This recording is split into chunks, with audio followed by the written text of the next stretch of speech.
नीचे ही भाई, नीचे इतना नीचे, ठीक है, ठीक है ना। हट जाओ भाई, हट जाओ सामने से।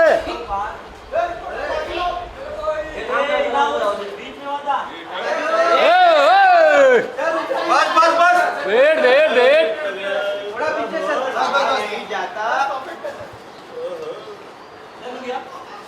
सर नाइट जैकेट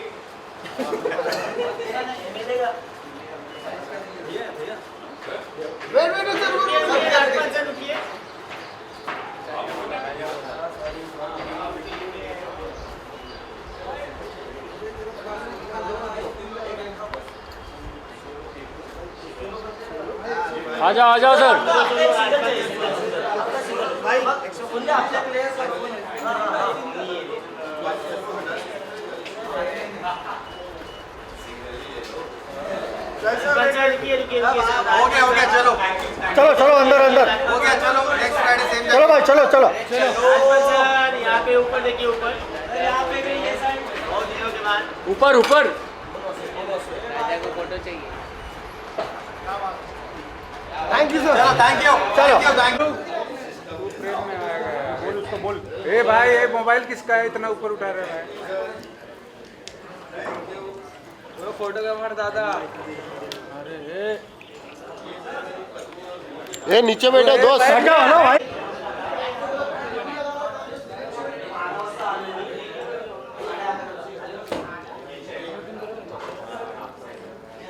ये आगे बैठो यार। खाली बसना।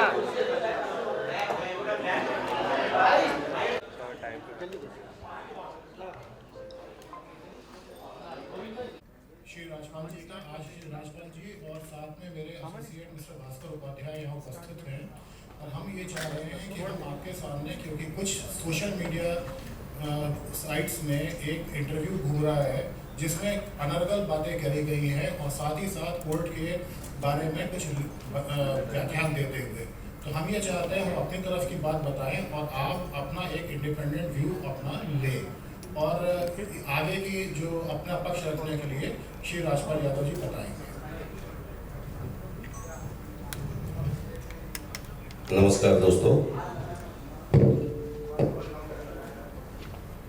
मैं राजपाल यादव, नाम राजपाल नौरंग यादव। मैं आपको 5 मिनट में मेरा परिचय जरूर रखना चाहूँगा, उसके बाद मैं मुद्दे पे आऊँगा।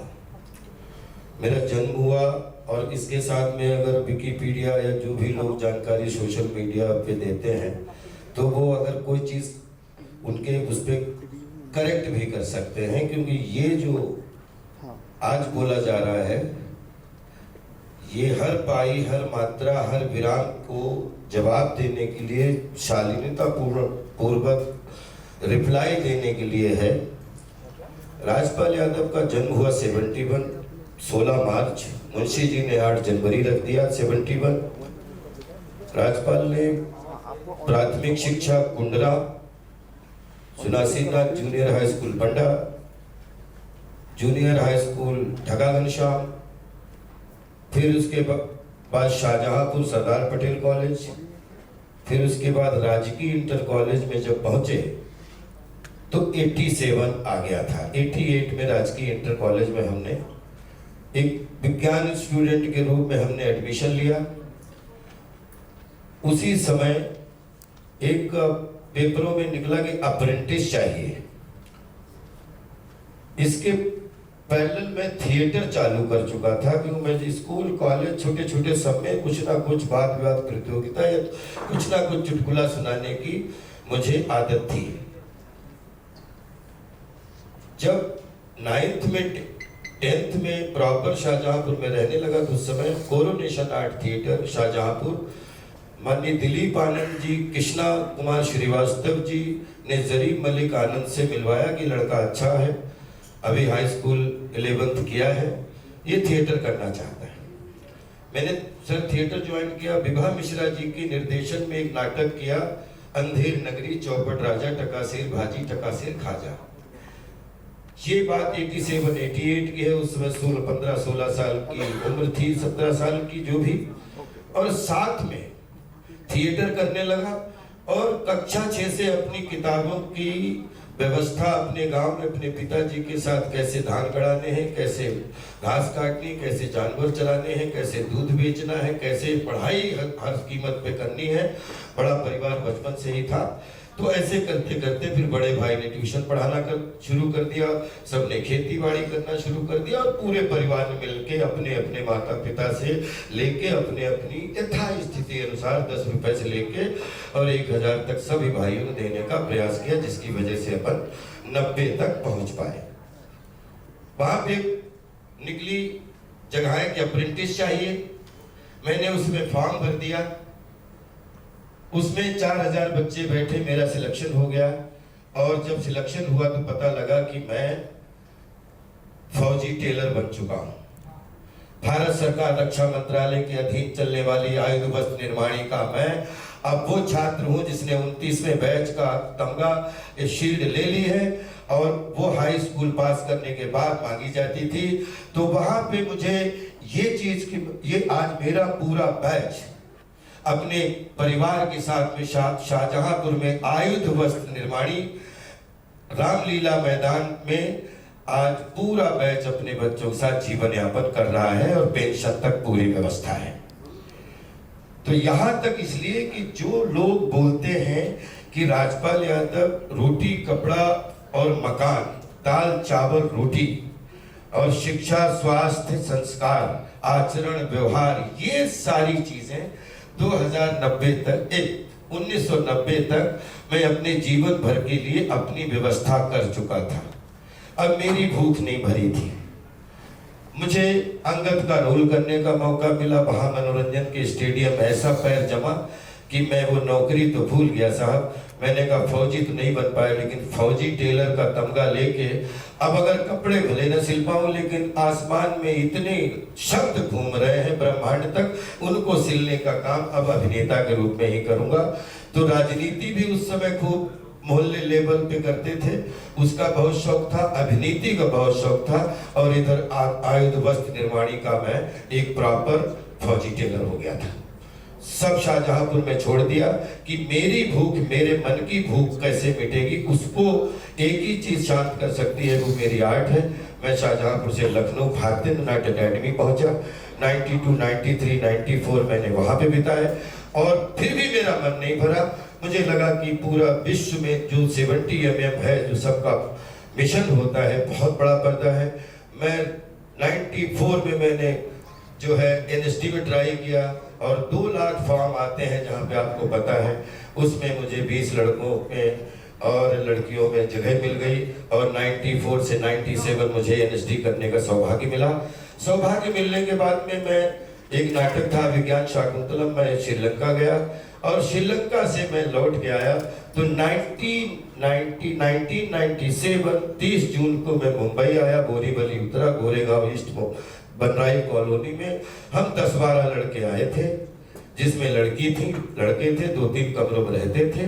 वहां से हमारी जिंदगी अब हम मुंबई की जिंदगी 97 to 2005, इसमें 3 साल टेलीविजन, 97, 98, 99 में लग लकीरें, दिल क्या करे और शूर और जंगल फिल्म मिली। 2000 में जंगल रिलीज हुई और जंगल में कहो ना प्यार है कि ऋतिक रोशन साहब को बेस्ट एक्टर मिला और मुझे बेस्ट नेगेटिव एक्टर फॉर जंगल के लिए मिला। और यहाँ पे मुझे समझो बॉलीवुड का, भारतीय सिनेमा का सब कुछ मिल गया, क्योंकि जिसकी शक्ल देख ली, जिसकी अकल देख ली, जिसका अभिनय देख लिया, मेरे लिए भारतीय सिनेमा ने उसी दिन 500 जन्म जीने का अवसर दे दिया। 2005-2003 मेरी शादी हुई। 2005-06 तक लगभग 50 फिल्मों में कभी एक्शन कट और दूसरी तरफ 99 में एक ऐसी घटना हुई जिसमें परम पूजनीय शास्त्री जी, श्री दत्ता जी थे, प्रभाकर जी शास्त्री, जिनको हम सब प्यार से दत्ता बोलते थे। मैं 99 में आया, मैं लग लकीरें की शूटिंग करके आया। मैंने चैम्बूर फोन किया, मानी राणा साहब की बड़ी बहन जो हम सबकी प्यार की दीदी थी, उन्होंने कहा हो आ जाओ। मैं पहुंचा, मुझे दीक्षा का मतलब नहीं पता था और मेरे कान फूंक दिए गए और दत्ता जी हमारे अब जीवन के दर्शक बन गए, निर्देशक बन गए और मैं इधर एक्शन कट में बिजी हुआ। तो जैसे ही एक्शन कट 3-3 शिफ्टों में एक्शन कट और उधर चाहे देश के किसी मुंबई से लेके प्रयागराज से लेके अब हम लोगों को क्या करना चाहिए। तो मेरी पत्नी ने कहा कि आपके घर में आपका ड्रीम क्या था। बोले कि हमने कहा था कि मेरे माँ बाप बगैर पढ़े लिखे हैं, लेकिन शाहजहांपुर रोहिलखंड की धरती में मैं चाहता हूं कि मेरी नेक्स्ट जनरेशन जो हो वो मुख्य धारा से जुड़ी होनी चाहिए। वो बिल्कुल उसको अंग्रेजी की जगह अंग्रेजी बोलनी आनी चाहिए, मराठी की जगह मराठी बोलनी आनी चाहिए, गुजराती की जगह गुजराती बोलनी आनी चाहिए, हिंदी की जगह उसको हिंदी बोलनी चाहिए। और राष्ट्रभाषा, मातृभाषा, हर भाषा, क्योंकि 36 स्टेट की भाषाओं में बच्चों को सर्वाइव करना आना चाहिए। सारा जिम्मा घर पत्नी ने ले लिया। और मैं इस बीच मेरे इतने यूपी, दिल्ली, क्योंकि 3600 स्टेट, इतने लड़कों के मुझे फोन आने लगे और मैंने ये सोचा कि मैं तो अभिनेता हूं, अभिनेता रहूंगा, लेकिन कोई ऐसा प्लेटफॉर्म खोला जाए जिसमें फिल्म भी करता रहूं। लेकिन हमारी आदत, जब से हम यहाँ पे सरवाइव कर रहे हैं, एक्शन कट बोला जाता है, 200-250 लोगों घर चलते हैं। हमारा 2006 से जो है एक मन हुआ कि एजुटेनमेंट में हम काम करेंगे, एक एजुकेशन और एक एंटरटेनमेंट, और तीसरा मेरा अभिनय सेवा मनोरंजन के रूप में चलेगी। तो ये 2006, 7, 8, 9 जब आया, एक प्रोडक्शन का हाउस खोला, उसमें हमारे मुंबई के बहुत सारे लोगों ने साथ दिया और प्रोडक्शन में एक फिल्म शुरू हुई जिसका नाम है अता पता लापता। यहां 2005 से हमारे एक मित्र थे जो साईं बाबा के दर्शन करने आते थे 2005 से, जैसा कि उस वीडियो में बोला गया है, मिस्टर मिथिलेश। ये जब आते थे हमसे शाहजहांपुर में मिले या फोन बात हो या मुंबई आते थे कि कभी भी कोई इन्वेस्टमेंट हो तो बताना। 2005 से हमारी दोस्ती बहुत अच्छी थी। 2010 आया। 2010 की होली में मैं मिस्टर माधव गोपाल जी के पास घर पे मिला, होली मनाई, बहुत अच्छे सब लोग, हंसी ठिठोली मीटिंग हुई। बहुत सारे यहाँ के 200 लोग गवाह है कि 2009 और 2010 में ही फिल्म का पूरा, क्योंकि फिल्म थी नहीं वो। एक्चुअली मैंने पहले भी बोला कि ना मैं डायरेक्टर हूँ ना डायरेक्टर था, मैं डायरेक्टर रहना चाहता हूँ।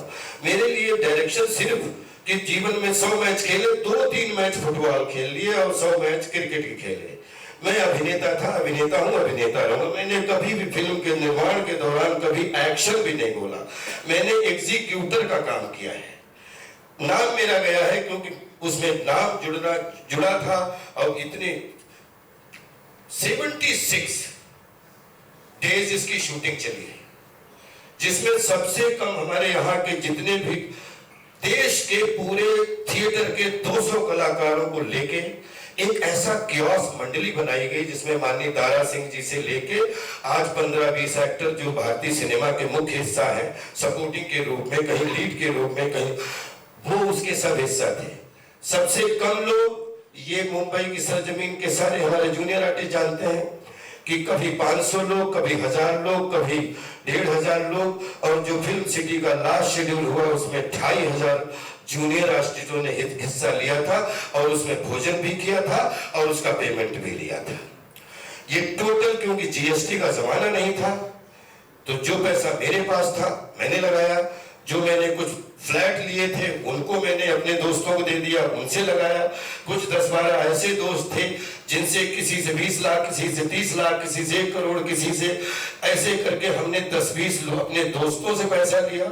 फिर हमने सेंट्रल बैंक ऑफ इंडिया से पैसा लिया 5-5.5 करोड़ रुपया, जिसमें हमने शाहजहांपुर का अपना प्लॉट रखा। ये ऐसे करके लगभग 20-22 करोड़ रुपया 2007 से धीरे धीरे 2009, 10, 11, 12, 13 में इकट्ठा करके 2010 में उन 20-22 करोड़ रुपए में 5 करोड़ रुपया ये भी आया था, जिसका नाम है मुरली प्रोजेक्ट। ये बाकायदा 5 बार में आया, 1-1 करोड़ करके आया। अभी तक एग्रीमेंट नहीं बना। मैंने 3 बार फोन किया, हमने कहा पैसा आपका आ गया तो आप आ जाइए, एग्रीमेंट कर लेते हैं। तो उन्होंने कहा कि नहीं, एग्रीमेंट लक्ष्मी नगर दिल्ली में कर लेंगे, आप अच्छे से फिल्म बनाओ, फिल्म रिलीज करो, और चिंता क्यों करते हो, मैं तो आपका भाई हूं, और भाई और अपने एक परिवार के लोग हैं, तो ऐसा क्यों। हमने कोई बात नहीं। फिर जब मैं लक्ष्मी नगर गया अपने परिवार के साथ, वहां पे क्योंकि मेरी वाइफ गुजराती ओरिजिन की कैनेडियन वाइफ है, मैंने जीवन में कभी अपना नोट नहीं बदला, मैंने जीवन में अपना कभी वोट नहीं बदला, और जीवन में कभी अपना कितनी भी मायावी चीजें सामने आ जाए कभी अपना पासपोर्ट नहीं बदला। जबकि मेरी वाइफ का पासपोर्ट कैनेडियन गुजराती पासपोर्ट है, उनके पिताजी 70 साल से कैलगरी में रह रहे हैं। मैंने कहा कि आप अपना पासपोर्ट रखिए, मेरा अपना पासपोर्ट रहेगा, क्योंकि मुझे अगर ससुराल भी जाना है तो मुझे वापसी का टिकट फिल्मों की तरह पहले चाहिए, तभी मैं आ पाऊंगा, नहीं तो मैं अब, क्योंकि मुझे नहीं लगता है कि सातों समंदर में कोई भी ऐसी धरती है जो राज्यपाल को घर तो दे सकती है, लेकिन आनंद प्राप्ति इस मिट्टी में है जिसमें प्रयागराज का मेला है जिंदगी में, कांस फिल्म फेस्टिवल की जो है पूरा क्रिएटिविटी का कुंभ है, और भारत रंग महोत्सव हमारे दिल्ली का जो है थिएटर का कुंभ है। हम इन मेलों में विश्वास करते हैं, हम सब गलियों में विश्वास करते हैं, हम खुद गलियों के हैं। उसके बाद में आज पाई मात्रा विराम की जो भी आप लोग, क्योंकि हमने टाइटल भी दिया है आओ मिलकर पता लगाएं। एक अता पता लापता हो गया था, मैं भी उसकी तलाश हूं, आप भी तलाश करिए। और जो भी उन वीडियोस में कि इसमें पाई मात्रा और विराम का भी फर्क नहीं है, आपने वीडियो देखे होंगे, तो उन वीडियो के लिए मुझे आज आपके सामने आना पड़ा है। तो बोलते हैं कि 10 दिशाएं, तीनों लोक, चारों भुवन, पंच परमेश्वर, पंचम वेद, कला वेद, 6 शास्त्र, 7 चक्र, अष्ट सिद्ध, नव नित्य के दाता, अक्षवर्ती जानकी माता और 9 चंडी माता और 9 ग्रहों विजय दशमी के इस ब्रह्मांड में जो भी आज जवाब दूंगा तो पाई मात्रा और विराम का जवाब दूंगा। बाकी देश हमारा है, मीडिया हमारी है, पब्लिक हमारी है, कानून हमारा है, हम आपके हैं, ना हम कभी गायब थे, न गायब हैं, न गायब रहेंगे।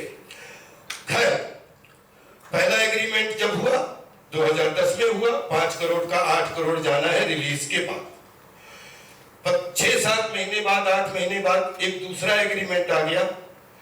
वहां पे मेरी वाइफ ने बोला आपने एग्रीमेंट पढ़ा? तो मैंने कहा कि 5 करोड़ रुपया आ चुका है एग्रीमेंट में, यही तो लिखा होगा कि 5 करोड़ का 8 करोड़ जाना है फिल्म के रिलीज के बाद। उसके बाद में जो भी घाटा मुनाफा है वो राजपाल यादव का है। तो मैं उसी ऑफिस में मैंने जस्ट पूछा कि माधव भाई ये अपने जो अपना क्या बोलते हैं एग्रीमेंट है, इसमें जो अपनी वर्बली बात सन एंड साइंड होटल में आपके हमारे मिथिलेश जी के बीच में हुई है वही है ना सब कुछ, आपके सीए भी आए थे। तो मैं इस ब्रह्मांड को साक्षी मान के दत्ता की आज तक नहीं तो ऐसे उठे और इस कुर्सी को लात मारी कि तुम मेरे छोटे भाई हो, ये मेरी बहू जैसी है, इसको कुछ पता नहीं है, ये मेरे कलेजे का टुकड़ा है। अगर 5 करोड़ क्या 50 करोड़ का भी बीच में अगर हमारे आपके बीच में कोई मसला आ जाएगा तो 50 करोड़ को लात मार दूंगा, लेकिन भाई पे आंच नहीं आने दूंगा।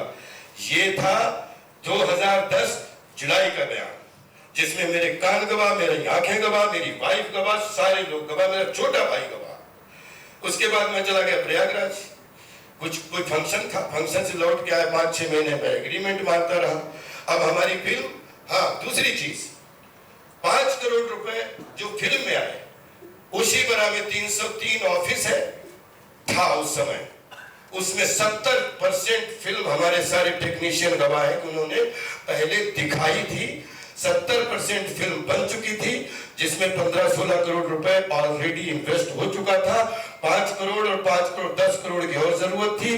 5 करोड़ के लिए इन्होंने कहा कि भाई आपके बहुत लोगों का पैसा लगा है, क्योंकि जेन्युइनली एक फिल्म बनती है तो 10 लोगों का पैसा लगता है, और मैं फिल्म करता हूं तो फिल्म के लिए पैसा ले रहा हूं, कोई गुनाह तो नहीं कर रहा हूं, प्रोडक्शन के लिए, लोगों के घर चले, उसके लिए मैंने नियत बनाई थी कि मैं सबको काम कहां दिलवा सकता हूं। तो जिनके पास काम नहीं, मेरे परिवार के ही लोग या मेरे दोस्त थे लोग, वो लोग सब इसमें काम करें, अपनी रोजी रोटी कमाए। नंबर 2, अब क्या हुआ, 1 साल के अंदर वो एग्जैक्ट डेट तो हमारे लीगल आपको बताएंगे, दूसरा एग्रीमेंट आ गया। बोले फिल्म 6 महीने लेट हो गई है, 5 का 9.5 करोड़। तो हमने कहा कैसा कर रहे हो, फिल्म बहुत, अब तो बिल्कुल फिल्म डिस्ट्रीब्यूशन पे जाने वाली है, पोस्ट प्रोडक्शन, क्योंकि इतना ब्रॉडवे टाइप थिएटिकल है मामला, पता नहीं ये सफल होगा कि असफल होगा, लेकिन India video, satellite channel, Doordarshan, फलाना ढिमाका, कॉलर ट्यून, आपका एक एक पैसा वापस होगा। इन्होंने 9:30 पे हमारा एग्रीमेंट साइन करा लिया, बोले थोड़ी लेट हो रही तो पैसा निपटाओगे तो 7:30 ले लूंगा 8 का, लेकिन अभी 9:30 पे कर दो। आ गए 2012, माननीय सेंट्रल बैंक ऑफ इंडिया ने एक कागज हमें इशू, फिल्म पे हमारी शाहजहांपुर के प्लॉट पे 5.5 देके हमें 9 करोड़ रुपया सैंक्शन किया। मैंने इनको तुरंत फोन किया, हमने कि खुशखबरी, लोन भी पास हो गया, 22 तारीख को म्यूजिक रिलीज कर रहा हूं और 12 अक्टूबर को फिल्म रिलीज कर रहा हूं, और ये अब इसमें जो भी है वो देश के सामने है। अब फिल्म या तो अच्छी बनती है, बुरी बनती है। फिल्म अच्छी, सब अच्छे लोग होते हैं, जब चल जाती है तो सब बुद्धिमान होते हैं, जब नहीं चलती है तो सारे बुद्धू हो जाते हैं। ये आज का नहीं, 100 साल का फिल्म का क्रिएटिव काम है। सर 2012 जुलाई में एक एग्रीमेंट हमारे पास, हमारे ऑफिस में गोरेगांव बंगलो था उस समय पूरा, आप आ गए, बोले 11 करोड़ 10 लाख पे साइन कर दो। मैंने कहा क्या कर रहे हो, अभी तो 22 सितंबर को तो रिलीज है, 22 सितंबर को माननीय बच्चन साहब से लेके सब लोगों का निमंत्रण रंगशाला पूरा बुक हो चुका है। आप निश्चिंत रहिए, आप मेरे रोहेलखंड शाहजहांपुर के हैं, शाहजहांपुर शहीदों की नगरी है। राजपाल 50 करोड़ के लिए भी टूट नहीं सकता है, राजपाल उसको फेस कर सकता है। तो 5 करोड़ की जो मेरे ऊपर लगातार कि मैं रोया, कि मैं घिघियाया, कि मैं ये किया, जबकि इनको भी पता है कि मेरे गांव में 2005 से पहले 5 करोड़ के तो ईंटें नीचे बेस में लगी हैं जिसपे हमारा मकान खड़ा कर पाए, क्योंकि पूरे गांव का एक अलग ही वो था जिसमें जो भी मकान बनवाते उसमें थोड़ी मिट्टी डलवा के ही मकान बनवा सकते थे। तीसरा एग्रीमेंट 2012 में आया तो 11 करोड़ 10 लाख रुपए उसमें लिखे थे, और विश्वास करिए मेरी वाइफ और सबका मुंह उतर गया, लेकिन हमने कलेजे पे हाथ रख के ये बोले कि थोड़ा होता है मतलब हमारे सीए और हमारे इनको दिखाने के लिए बहुत जरूरी है। अब आप रखो, मैं हूं ना आपके साथ। मैंने 11 करोड़, मैंने कहा जब आपके 8 करोड़ निपटने हैं तो 9.5 करोड़ निपटने हैं, फिल्म कमाएगी तो 11 करोड़ भी कुछ भी नहीं है, लेकिन फिल्म का कुछ भी हो ये गारंटी मेरी है कि 5 का 8 करोड़ आपको मैंने बोला है, वो मैं आपको यहां से लेके कहीं बोलोगे, अपनी जमीन बेच के देनी पड़े वो दूंगा, लेकिन आप बार बार मत परेशान करो। 40 लाख रुपए उस समय इनको दे दिया गया, 40 लाख रुपए दिया। तब हमने फिल्म की म्यूजिक रिलीज अनाउंस की, इनको बोला कि आप आइए, मिथिलेश जी भी आए, बोले ठीक है तो बहुत बढ़िया हुआ। 22 तारीख आई एक झमाझम, आप लोगों गूगल पे चले जाइए, म्यूजिक रिलीज ऑफ अमिताभ अता पता लापता रिलीज बाय अमिताभ बच्चन साहब। अमिताभ बच्चन साहब स्पीक अबाउट राजपाल। मैं आपका टाइम ज्यादा 5 मिनट का वो पूरा वीडियो है, आप देख लीजिएगा। उसमें एक गलती हो गई हमसे 23 सितंबर को। क्या हुआ, इतना बड़ा मेरी जिंदगी का फंक्शन हो रहा था, मैं 87 से लेके और 2012 तक कुछ ऐसे इंस्टीट्यूट, चाहे वो हमारा आयुध वस्त्र निर्माणी हो, चाहे वो कोरोनेशन आर्ट थिएटर हो, भारतीय नाट्य अकेडमी हो, और नेशनल स्कूल ऑफ ड्रामा हो, या मेरे DD1 का पहला एक्शन बोलने वाले दयाल लेलानी जी हो, ऐसे हमने 10 लोगों को उस सेरेमनी में बुला लिया। सेरेमनी जमाजमी बच्चन साहब ने उनको माला पहना दी, सबको सम्मानित कर दिया। ये मेरी जिंदगी का अगर गुनाह है तो लड़ाई यहीं पे है। यही मैं पिछले 10 साल से, क्योंकि अगर ये पाई मात्रा विराम नहीं आता तो शायद मैं आपके सामने बैठा नहीं होता। ये क्या हुआ, 23 सितंबर को मेरे पर्सनल सेक्रेटरी थे मेहुल को एक फोन आता है कि मैं शाहजहांपुर से बोल रहा हूं, माधव गोपाल बोल रहा हूं, कर लिया सब नन्हुओं को। ये शब्द क्योंकि उस समय रिकॉर्डिंग नहीं थी तो यही शब्द होते कि सब नन्हुओं को माला पहनवा के बच्चन साहब से खुशी मिल गई। अरे मैंने कहा मेरा सगा बड़ा भाई जिसने मुझे ट्यूशन पढ़ा के बड़ा किया, वो सेरेमनी में बैठा था, उसको माला नहीं पहनवाई। हम लोग तो पार्टनर हैं, क्योंकि आप हमारे इन्वेस्टर, आपको रिलीज के बाद पहला पैसा तो आपको मिलना है। तो अगर आप यहाँ होते तो आप भी होस्ट कर रहे होते। अगर आप बोलते माला मेरा कुछ नाम हो जाता शाहजहांपुर की गलियों में, तो मैंने कहा बिल्कुल आप आए क्यों नहीं, क्योंकि आपको तो 8 दिन पहले से मैं लगातार मैंने बताया कि मिथिलेश जी आप आइए, तो आप नहीं। अगर हम लोग पार्टनर थे तो मुझे नहीं लगता अपने घर में किसी मेहमान को बुला के मुंह मीवा में ठू होना। मैंने अपने लिए भी माला नहीं पहनी। और ये उसमें एक रिक्शा वाला है, एक गली गली सेल्समैन सामान बेचने वाला है, एक नौकरी करने वाला है, एक आर्ट डायरेक्टर है, एक दयाल नीलानी जी डायरेक्टर है, जिसमें पहली बार उन 10 लोगों को, सबों लोगों ने मेरे साथ बहुत अच्छा किया है। लेकिन 10 लोगों सबों को तो माला नहीं पहना सकता, 10 लोगों को माला पहना सकता हूं। उनका चुनाव किया है, आप क्यों इसको इतना बुरा मान गए?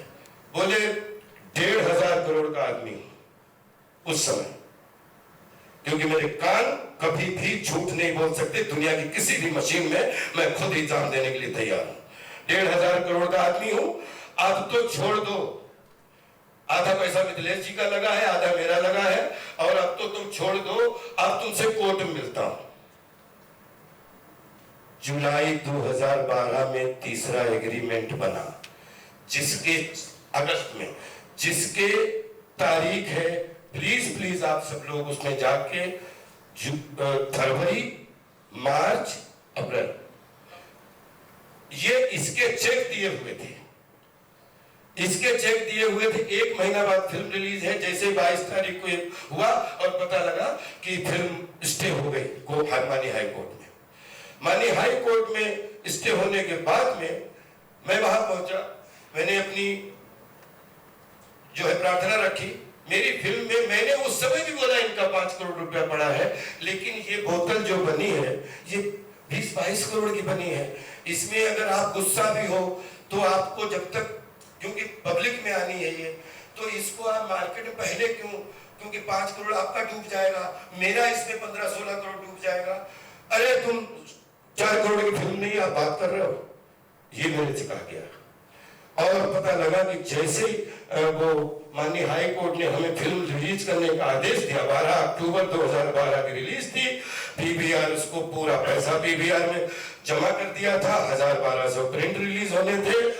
उससे पहले फिर माननीय हाई कोर्ट तो झेल गया, वहीं पे पता लगता है दूसरा एक फिल्म को नेस्तनाबूद करके मुंबई में एक ऐसी प्रेस कॉन्फ्रेंस की गई। शायद इसमें कुछ लोग ऐसे हैं जिनको हम 20-25 साल से जानते हैं, शायद उस प्रेस कॉन्फ्रेंस में हो जिसमें माननीय अशोक सरोगी साहब के संचालन में वो प्रेस कॉन्फ्रेंस हुई, जो उन्होंने खुद अपने वीडियो में बोला है।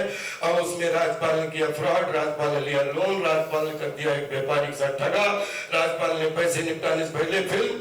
और पता लगता है कि दोस्तों ये पानी की बोतल है, इसमें 5 लोगों 10 लोगों का पैसा लगा है, और एक पैसे ने 9 लोगों का पैसा उल्टा चढ़वा दिया, अपना तो डूबा ही। और फिल्म आप 2 नवंबर को 2012 को रिसर्च कर लीजिए, जो 1200 थिएटर में रिलीज होनी थी, 190 थिएटर फिल्म रिलीज नहीं हुई। 24 घंटे के अंदर वो फिल्म को उतारना पड़ा, 24 घंटे के अंदर सब कुछ हो गया, फिल्म उतर गई। राज्यपाल की पूरे देश दुनिया में बदनामी। मैं सोच रहा हूं कि जो आदमी अपनी दाल चावल रोटी की इंतजाम शाहजहांपुर में करके आया था, अपने गांव करके आया था, मुंबई में तो अपनी कला की भूख, राजपाल यादव के लिए कभी भी कला पेशा नहीं है, न थी न होगी। राज्यपाल की कला राज्यपाल की पेशगी है और राज्यपाल का पैशन है। कला एक विज्ञान है और मैं इस विज्ञान का 100% 2026 में भी 1997 में I was a noon struggler. In 2026 I am well known beginner. एक चीज सर, बस 5 मिनट और ये लेना चाहूंगा। ये 2013 के यहां तक ये किस्सा हुआ तो मैंने 5 करोड़ जो रुपया लगाए, इनके 5 करोड़ वो सब में दिखाए और बाकायदा वो खर्चा है। थोड़ा टाइम दीजिए। बहुत अच्छा मौका मिल गया है कि मेरे ऊपर ये भी इल्जाम लगा कि वो फिल्म तो बहुत छोटी है, दो 2.5 मिनट के मैं वर्टिकल के रूप में लगभग 10-20 वो कटवा रहा हूं, उसमें आपसे ये सहानुभूति नहीं चाहिए कि फिल्म कैसी है। फिल्म तो गंदी अच्छी हो सकती है, लेकिन इस बात को जरूर जज करना कि इसमें जो मैं 20-22 करोड़ रुपया बोल रहा हूं लगा है कि नहीं लगा है। 2013 जैसे ही आया, 2013 के बाद में 2014 में हमारी जो 3 दिन फिल्म ना चले तो लोग पूछते नहीं है। 2012-13 में ये काम शुरू हुआ और 14 में मुझे राइट्स मिले 1.25 साल के बाद कि आप अपनी फिल्म चाहो बेच सकते हो, कुछ भी कर सकते हो, वो कर सकते हो। 2014 से टेक्निकली रूप से माननीय हाई कोर्ट में, क्योंकि मैं हाई कोर्ट अपने देश का कानून कल भी रिस्पेक्ट करता हूं, करता रहूंगा, और माननीय हाई कोर्ट जो भी हमें आदेश देगा राज्यपाल उसके लिए खड़ा मिलेगा। लेकिन मैं जो ये बात कर रहा हूं कि मेरा इंटेंशन और ये पाई मात्रा और विराम का इंटेंशन क्या था, अगर ये क्लियर हो जाएगा तो हमारा आपके सामने यहाँ बैठना सार्थक हो जाएगा। प्लीज 2014 से लेकर 2016 तक ये चेकों का मामला आप समझा दीजिए प्लीज।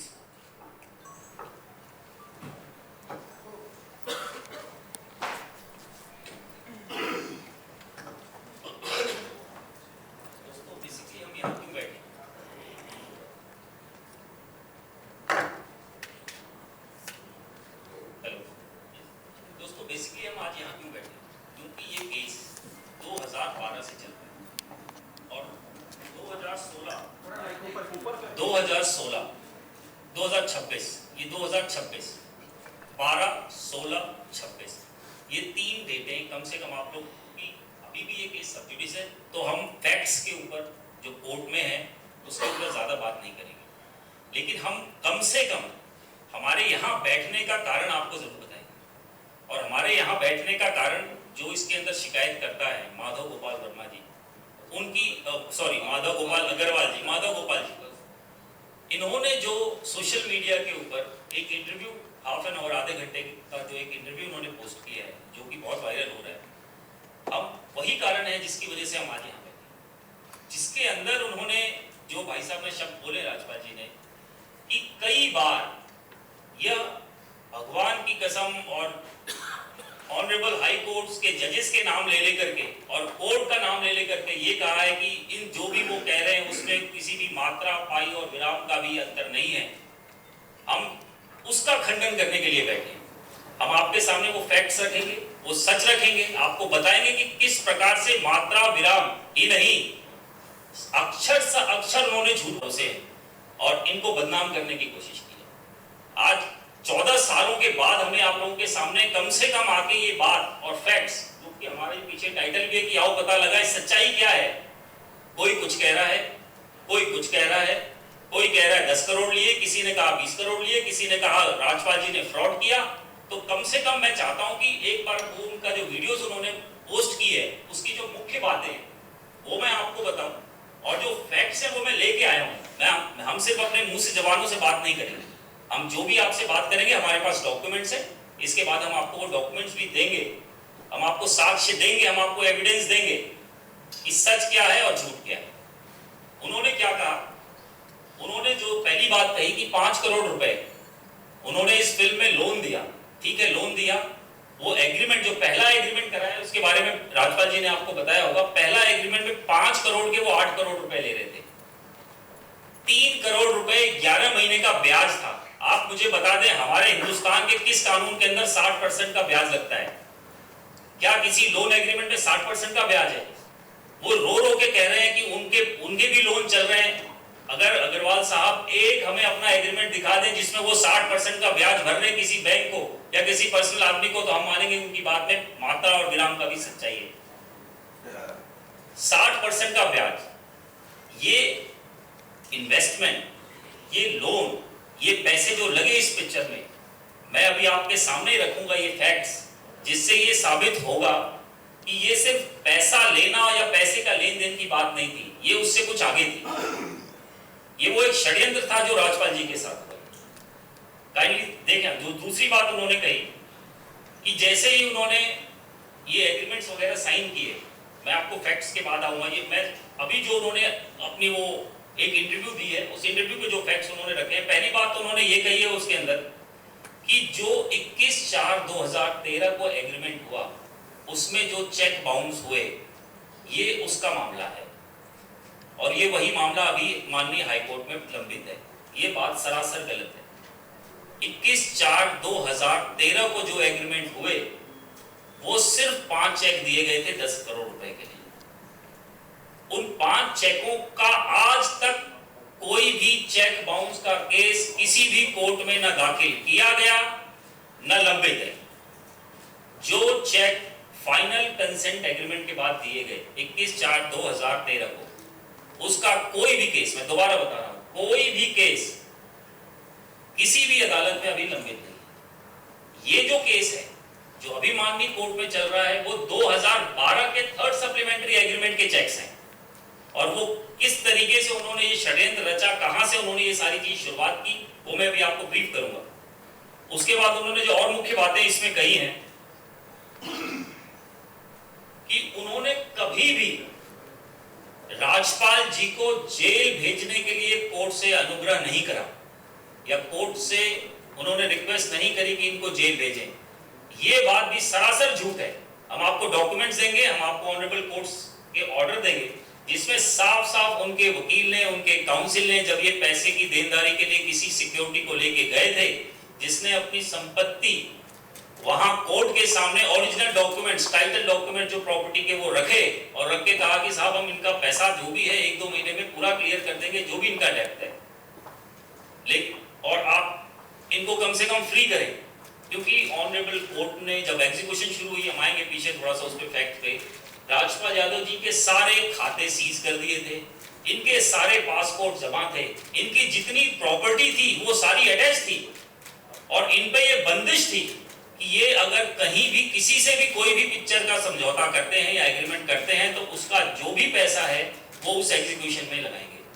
तो उससे निकलने के लिए 2018 में ये लेके गए थे, वो तो आएंगे उसमें फैक्ट्स एक बार उनके सामने रखते हैं। 2018 में ये लेके गए थे लेकिन ये उन्होंने मानने से इनकार कर दिया और जेल भेज, इनको जेल भिजवाना की उन्होंने रिक्वेस्ट करी और वो एग्जीक्यूशन नहीं कर रहे।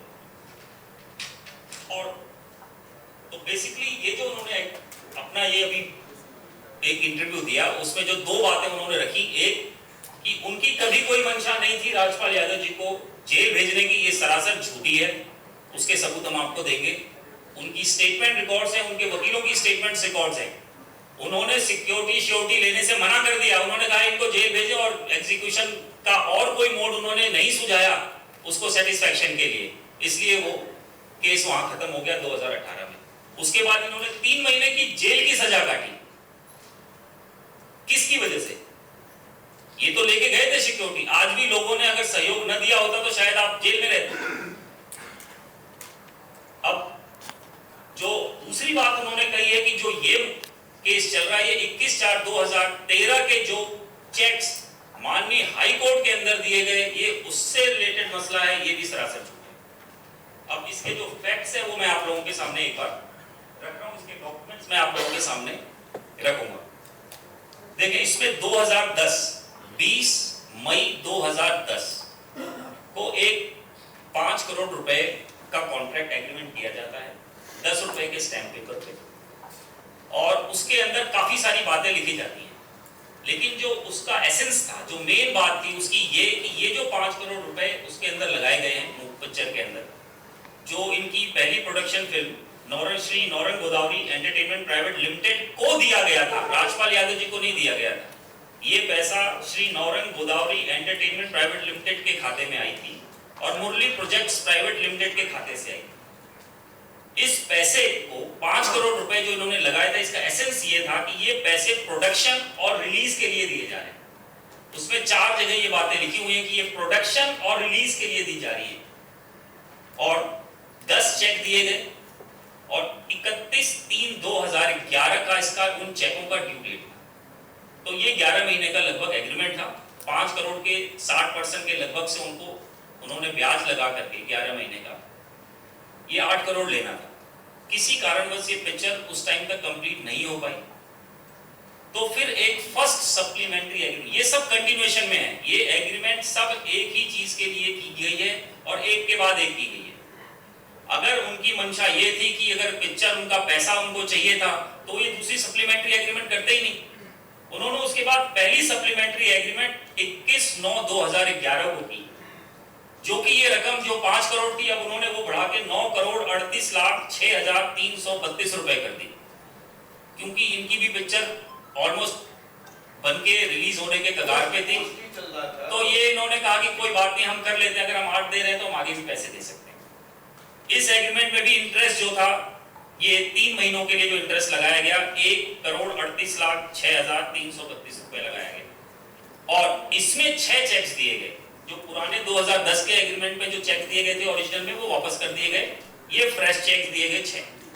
अब ये जो चेक है इसका ड्यू डेट था 31/12/2011।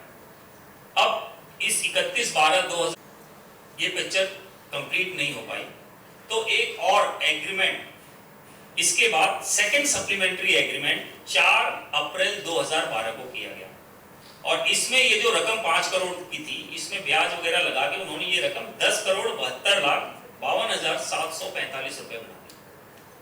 अब ये जो सेकंड सप्लीमेंट्री एग्रीमेंट था इसमें 30 अप्रैल 2012 तक का उन्होंने इंटरेस्ट वगैरह सब कुछ जोड़ के ये बनाया था। ये फिर 6 महीने के लिए था। इसमें फिर से 11 चेक दिए गए और जो 2000 फर्स्ट सप्लीमेंट्री एग्रीमेंट के चेक्स थे जो 6 दिए थे वो वापस कर दिए गए। अब यहां से देखें, जहां से षड्यंत्र शुरू होती है, जो भाई साहब ने भी बताया कि 9 अगस्त 2012 ये बहुत जरूरी है डेट। इसमें क्योंकि वो पिक्चर जो सेकंड सप्लीमेंट्री एग्रीमेंट था वो 30 सितंबर 2012 तक का था, तब तक कंप्लीट नहीं हो पाई तो एक और एग्रीमेंट किया गया जो कि थर्ड सप्लीमेंट्री एग्रीमेंट कहलाया।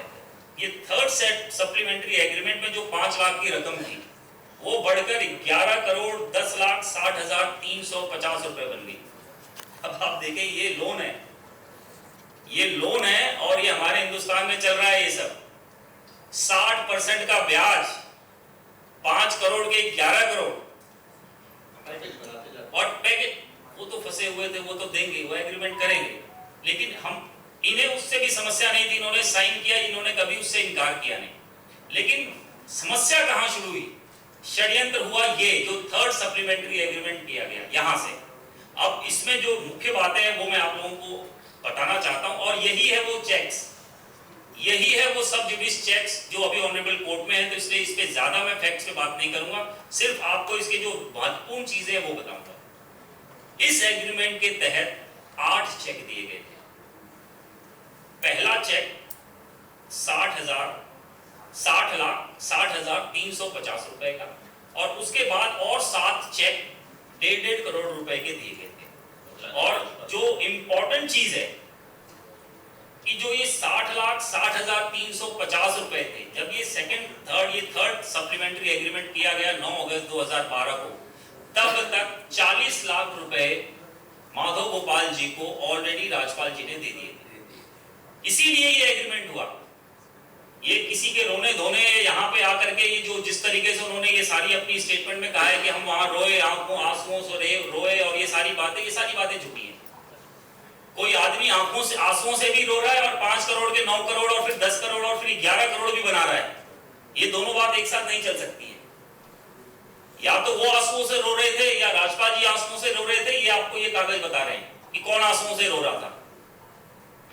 अब इसकी जो मुख्य बातें थी कि इस चेक के अंदर तब तक, क्योंकि सितंबर, ये अगस्त 2012 के एग्रीमेंट है, सितंबर 2012 में इनकी म्यूजिक लॉन्च होनी थी जो कि उन्होंने बताया अमिताभ बच्चन साहब लॉन्च करने वाले थे और अक्टूबर 2012 में फिल्म रिलीज की डेट तय हो गई थी।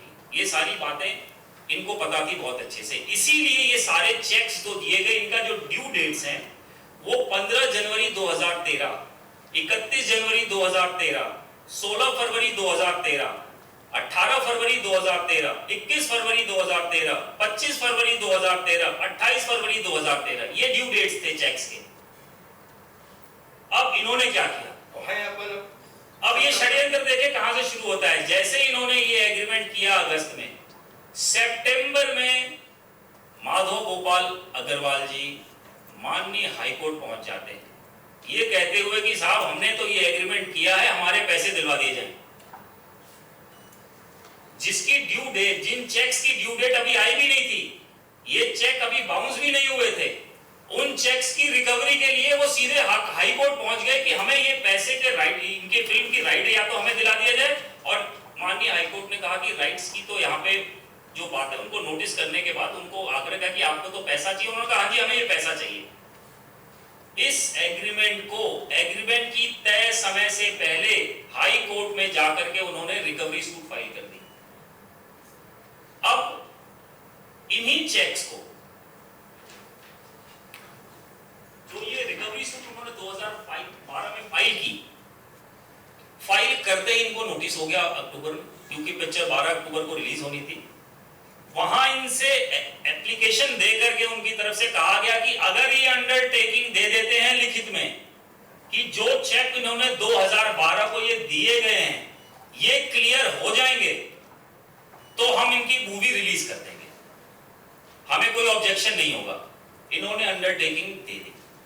अब अंडरटेकिंग में इनको ये नहीं मालूम था कि अंडरटेकिंग देने के बावजूद इनकी पिक्चर रिलीज नहीं होगी। अब जैसे इन्होंने अंडरटेकिंग दी उसमें ये बात आ गई कि आप अब जब तक ये 7 करोड़ रुपए तक चेक क्लियर नहीं होंगे, ये मूवी फिलहाल इसके राइट्स, सैटेलाइट राइट्स और जो भी इसके टेक्निकल चीजें हैं, जो राइट्स वगैरह होते हैं, वो इनके पास नहीं थे, उस पर तब भी रोक थी। वो राइट्स इनको 2014 में जाके मिले, 1.5 सालों के बाद। ये अपनी पिक्चर जो जिसमें इनके अपने खुद के भी पैसे और बाकियों के भी पैसे लगे हुए थे, माधव गोपाल वर्मा जी अग्रवाल जी के सिर्फ 5 करोड़ रुपए थे। 5 करोड़ रुपए के लिए उन्होंने 22 करोड़ की पिक्चर को जेपटाइज कर दिया। अब आगे देखें, अब इसमें क्या हुआ। जैसे ही ये कोर्ट में आया ये मामला, इन्होंने अंडरटेकिंग क्योंकि फेल हो गई, पिक्चर ऑब्वियस रेवेन्यू कलेक्ट होके आनी थी, पिक्चर रिलीज हो नहीं पाई, नहीं हो पाई, तो वो अंडरटेकिंग में जो कमिटमेंट्स थी, ये चेक जो जनवरी के थे, ये क्लियर नहीं हो पाए। इसमें जैसे हुआ, मैंने इनसे जनवरी में गया, मैंने कहा आपने तो बहुत गड़बड़ कर दिया, आपने सारी film of India video satellite channel, आपने 5 करोड़ के चक्कर में बदनामी भी कर दी, फिल्म भी रिलीज नहीं हुई। एक काम आप और करो, आप हमें 6 महीने, क्योंकि आपको नॉलेज नहीं है, आप हमें 6 महीने दीजिए। आपके जितने भी ये चेक हैं इनको मैं अगले 6 महीने में आपके कर दूंगा सम्मानित। जो फरवरी मार्च के हैं उसमें आप हमें 6 महीने टाइम, मतलब सितंबर अक्टूबर नवंबर दीजिए, और 10 करोड़ 40 लाख रुपए पे हमारा तीनों लोगों का, इन लोगों का 10 करोड़ 40 लाख पे एक वो हुआ कि 10 करोड़ 40 लाख पे निपटा दो। 40 लाख दिए थे, 10 करोड़ पे आके जो 2014 में हम लोगों को जी। तो जैसे भाई साहब ने बताया जी ने, इसके आगे जब हाई कोर्ट में ये मामला आया तो फिर से जो ये चेक्स दिए गए थे, ये तो चेक फरवरी 2013 तक के थे, ये तो हम 2018 अगस्त अक्टूबर 2012 में बैठे थे। इन्होंने फिर एक कंसेंट एग्रीमेंट किया, इन्हीं की कंटिन्यूएशन। ये सबसे महत्वपूर्ण, ये महत्वपूर्ण है, जिसकी बात उन्होंने उस वीडियो के अंदर भी कही है। ये जो फाइनल कंसेंट एग्रीमेंट हुआ, ये हुआ था 21/4/2013 को। इस 21/4/2013 को ये ऑलमोस्ट 40 लाख रुपए पहले दे चुके थे, तो ये तय हुआ कि 10 करोड़ 40 लाख रुपए दिए जाएंगे, और उसके एवज में क्योंकि 40 लाख पहले ही उनको जा चुका था, तो और जो बाकी 10 करोड़ थे उसके लिए 5 चेक माननीय हाई कोर्ट में इन्होंने दिए, ये कंसेंट एग्रीमेंट के ऊपर। अब ये जो कंसेंट एग्रीमेंट है जिसका हम खंडन अभी करने बैठे हैं, उनका ये कहना है कि इन्हीं चेक्स के बाउंस का केस अभी इनके ऊपर चल रहा है, जो कि सरासर गलत है। ये चेक्स जो फाइनल कंसेंट एग्रीमेंट के साथ दिए गए थे, इन चेक पे आज तक कोई भी 138 NI एक्ट के अंदर मुकदमा दाखिल नहीं किया गया।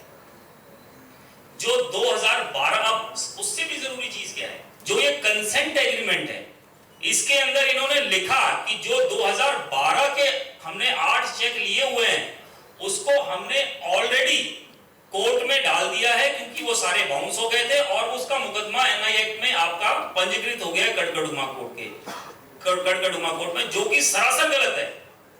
उसमें से 2 केस, जो 7 चेक थे, 8 चेक थे, तो 8 के अलग अलग केस उन्होंने करे। तो जो 2 केस थे, ये जो 21/4/2013 का कंसेंट एग्रीमेंट है, इसके बाद 2 केस फाइल किया गया 27/4/2013। अब आप देखें किस तरीके से ये षड्यंत्र किया गया इनके साथ।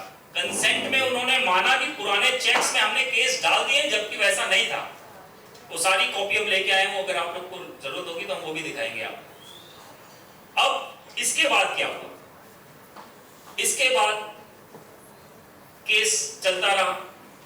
इसी कंसेंट एग्रीमेंट के आधार पे कंसेंट डिग्री पास हुई 2016 में। 14, 15, 16 में डिग्री पास होती है और उस डिग्री के अंदर ये सारी बातें फिर से बहस के लिए आती हैं कि भाई आपने 2012 का भी केस किया हुआ है चेक्स के ऊपर, और 2013 कंसेंट डिग्री जो है उन्हीं मुद्दों को लेकर उस पे ये आपकी एक कंसेंट डिग्री हो रही है।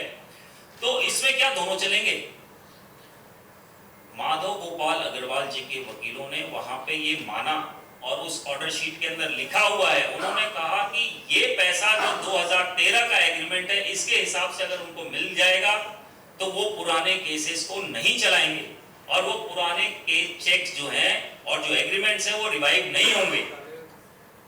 उसके आधार पर माननीय हाई कोर्ट ने 2016 में कंसेंट डिग्री पास कर दी। मतलब पंचायत कर दी पूरी तरीके से 2016 में। 2016 में अब आपकी ये 10 करोड़ 40 लाख रुपए की लायबिलिटी है। 40 आप दे चुके हैं, अब आपको ये 10 करोड़ रुपए देने हैं। और उसके अंदर यह भी साफ साफ लिखा कि इसकी जो रिकवरी होगी वो एग्जीक्यूशन पिटीशन में होगी। तब तक 1 करोड़ 54 लाख के आसपास पैसे चले गए थे।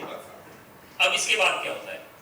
इसके बाद 2016 में इन्हीं कंसेंट डिग्री के आधार पर, इसी कंसेंट डिग्री के आधार पर जो एग्जीक्यूशन उन्होंने फाइल की थी वो लगभग 2 साल चला।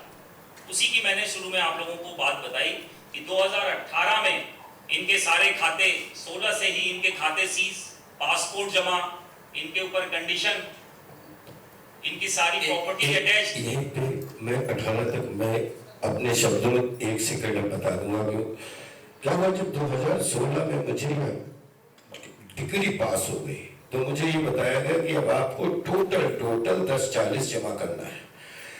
तो मैंने कहा ठीक है। तो पीछे का जो पैसा 1.5 करोड़ रुपया वो जो भी होगा वो जमा होके क्या हुआ कि 2017 आया, जैसे जुड़वा 2 शुरू हुई, लंदन गया।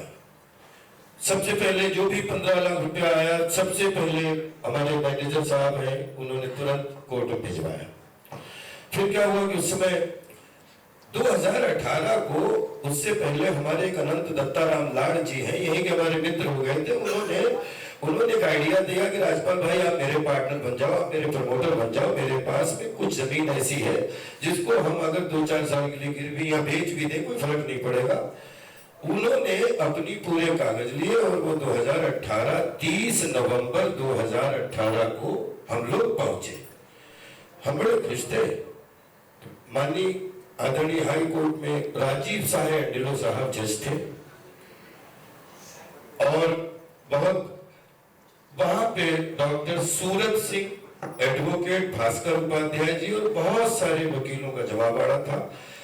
हम लोग ये पेपर रख रहे थे कि और उनकी दत्ताराम लाड साहब की हमने पेशी की कि आप तो उन्होंने कह दिया कि इस ओरिजिनल पेपर है, इसकी वेरिफिकेशन करा लीजिए और ये आप इनको दे दीजिए। इनका 8 करोड़ हो गया, लगभग 840 के आसपास, शायद 2 करोड़ तो हम दे चुके थे, तब 191 हम दे चुके थे उस समय। ये बोले put him behind the bar. मैं बिल्कुल मेंटली प्रिपेयर नहीं, एकदम अचानक put him behind the bar.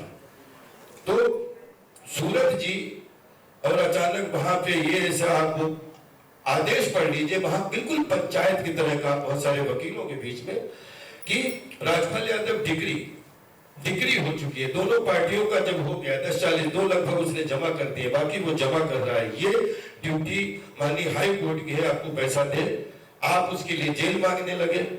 तो अगर वो पैसा, वो उसने फिल्म के लिए पैसा, तो पैसा कमा के ही आपको देगा। और ये जिम्मेदारी माननीय हाई कोर्ट की है, तो आप अचानक जो है put him behind the bar, ये लाइन बार बार बोल रहे हैं। तो बोले कि ये आपका समझ में नहीं आ रहा है कि आपको पैसा चाहिए कि जेल चाहिए? तो बोले कि नहीं, जेल चाहिए। हमारे वकील हमें खड़े होके बोलने लगे कि आप, कि बोले डिग्री का जो भी है 3 महीने के जेल हम इनको डाल सकते हैं, लेकिन हम आपको फिर आपको पैसा एक भी नहीं मिलेगा, पैसा निपट जाएगा 3 महीने में। मैं एकदम मैंने कहा 3 महीने में तो मेरा कम से करोड़ों रुपए के नुकसान हो जाएगा कि जितनी हमारी ब्रांडिंग की जितनी वो सब पीछे हो जाएंगी। लेकिन वहां पे जब हुआ कि सब डन, मैं तैयार जेल के लिए हो गया, क्योंकि ये इन्होंने उसमें वो 2018 का वो प्लीज आप ऑर्डर पढ़ना, जिसमें इन्होंने कोई सेकेंड ऑप्शन नहीं दिया और मुझे 3 महीने जेल भिजवा के और एग्जीक्यूशन, आगे क्या शब्द था वो, डिस्पोज ऑफ समथिंग फोर्सेड, ऐसा एग्जीक्यूशन क्लोज कर दी। मैं 18-19 में निकला, 28 फरवरी 2019, 1 मार्च 2 मार्च को मैंने पूरे पेपर जमा किए। मैंने कहा कि माननीय पेपर लीजिए, मेरा सर्टिफिकेट लीजिए। वहां से मुझे कह दिया गया कि नीचे चले जाओ, यही जमा कर देना नीचे वाले कोर्ट में, क्योंकि तो हो गया है। तब तक कोरोना आ गया, 8 फिल्में शुरू हुई, फर्स्ट लॉकडाउन, सेकेंड लॉकडाउन, सब बीसी पे आ गया। और मैं ये लगातार कि हमारा ये केस कब खत्म होगा, केस खत्म, और 2022 में तो इनके वकील, हाँ अब जो है बेसिकली हम 13 में जो कंसेंट एग्रीमेंट हुआ था उसमें जो चेक दिए गए थे, अभी जो मामला चल रहा है ये वो मामला नहीं है, ये उसके पहले जो एग्रीमेंट हुआ था 2012 वाला, ये उसका मामला है। वो सब जुडिस है, इसलिए हम उसके बारे में भी ज्यादा बात नहीं करेंगे, वो हम माननीय कोर्ट के सामने रखेंगे अपनी सारी बातें। अभी जो उन्होंने प्रेस कॉन्फ्रेंस करके ये झूठ फैलाने की कोशिश करी कि इन्होंने 2013 में जो चेक दिए हैं ये मामला उसका है, हम उसका खंडन करने के लिए आप लोगों के सामने आए। और दूसरी इस बात का खंडन करने के लिए आए थे कि जो इन्होंने कहा कि इनकी कभी मंशा इनको जेल भेजने की नहीं थी, इसका खंडन करने के लिए आए हैं, क्योंकि इन्होंने साफ साफ माधव गोपाल अग्रवाल जी ने सिक्योरिटी अमाउंट जो ये लेके आए थे, एक सिक्योरिटी को जो अपना वहां पे 2018 में एग्जीक्यूशन पिटीशन के को सेटिस्फाई करने के लिए अपनी प्रॉपर्टी तक अटैच करवाने के लिए तैयार थे, वो लेने से इनकार कर दिया और इनके लिए जेल चुनी। वो बकायदा ऑर्डर में लिखा हुआ है। तो इस तरीके से जो लोग सोशल मीडिया पे हो या प्रिंट मीडिया पे हो या इलेक्ट्रॉनिक मीडिया पे, अगर आपको फैक्ट्स नहीं पता है, क्योंकि ये सब्जुडिस से हम इससे ज्यादा इसमें कुछ नहीं कह सकते, क्या सही है क्या गलत है वो हम माननीय कोर्ट के सामने रखेंगे अपनी बातें, लेकिन हम झूठ कतई भी फैलाने के लिए किसी को हेल्प या किसी को इस तरीके से हम आगे बढ़ने नहीं देंगे कि वो झूठ फैलाए, क्योंकि वो बदनामी कर रहा है, वो कोर्ट का नाम लेकर के बदनामी कर रहा है, वो अपने आप को साफ दिखाने की कोशिश कर रहा है कि उसकी मंशा कभी थी ही नहीं इनको जेल भेजने की, जबकि अगर वो सिक्योरिटी अमाउंट ले लेता तो वो केस आज यहाँ तक बनता ही नहीं, सब खत्म था।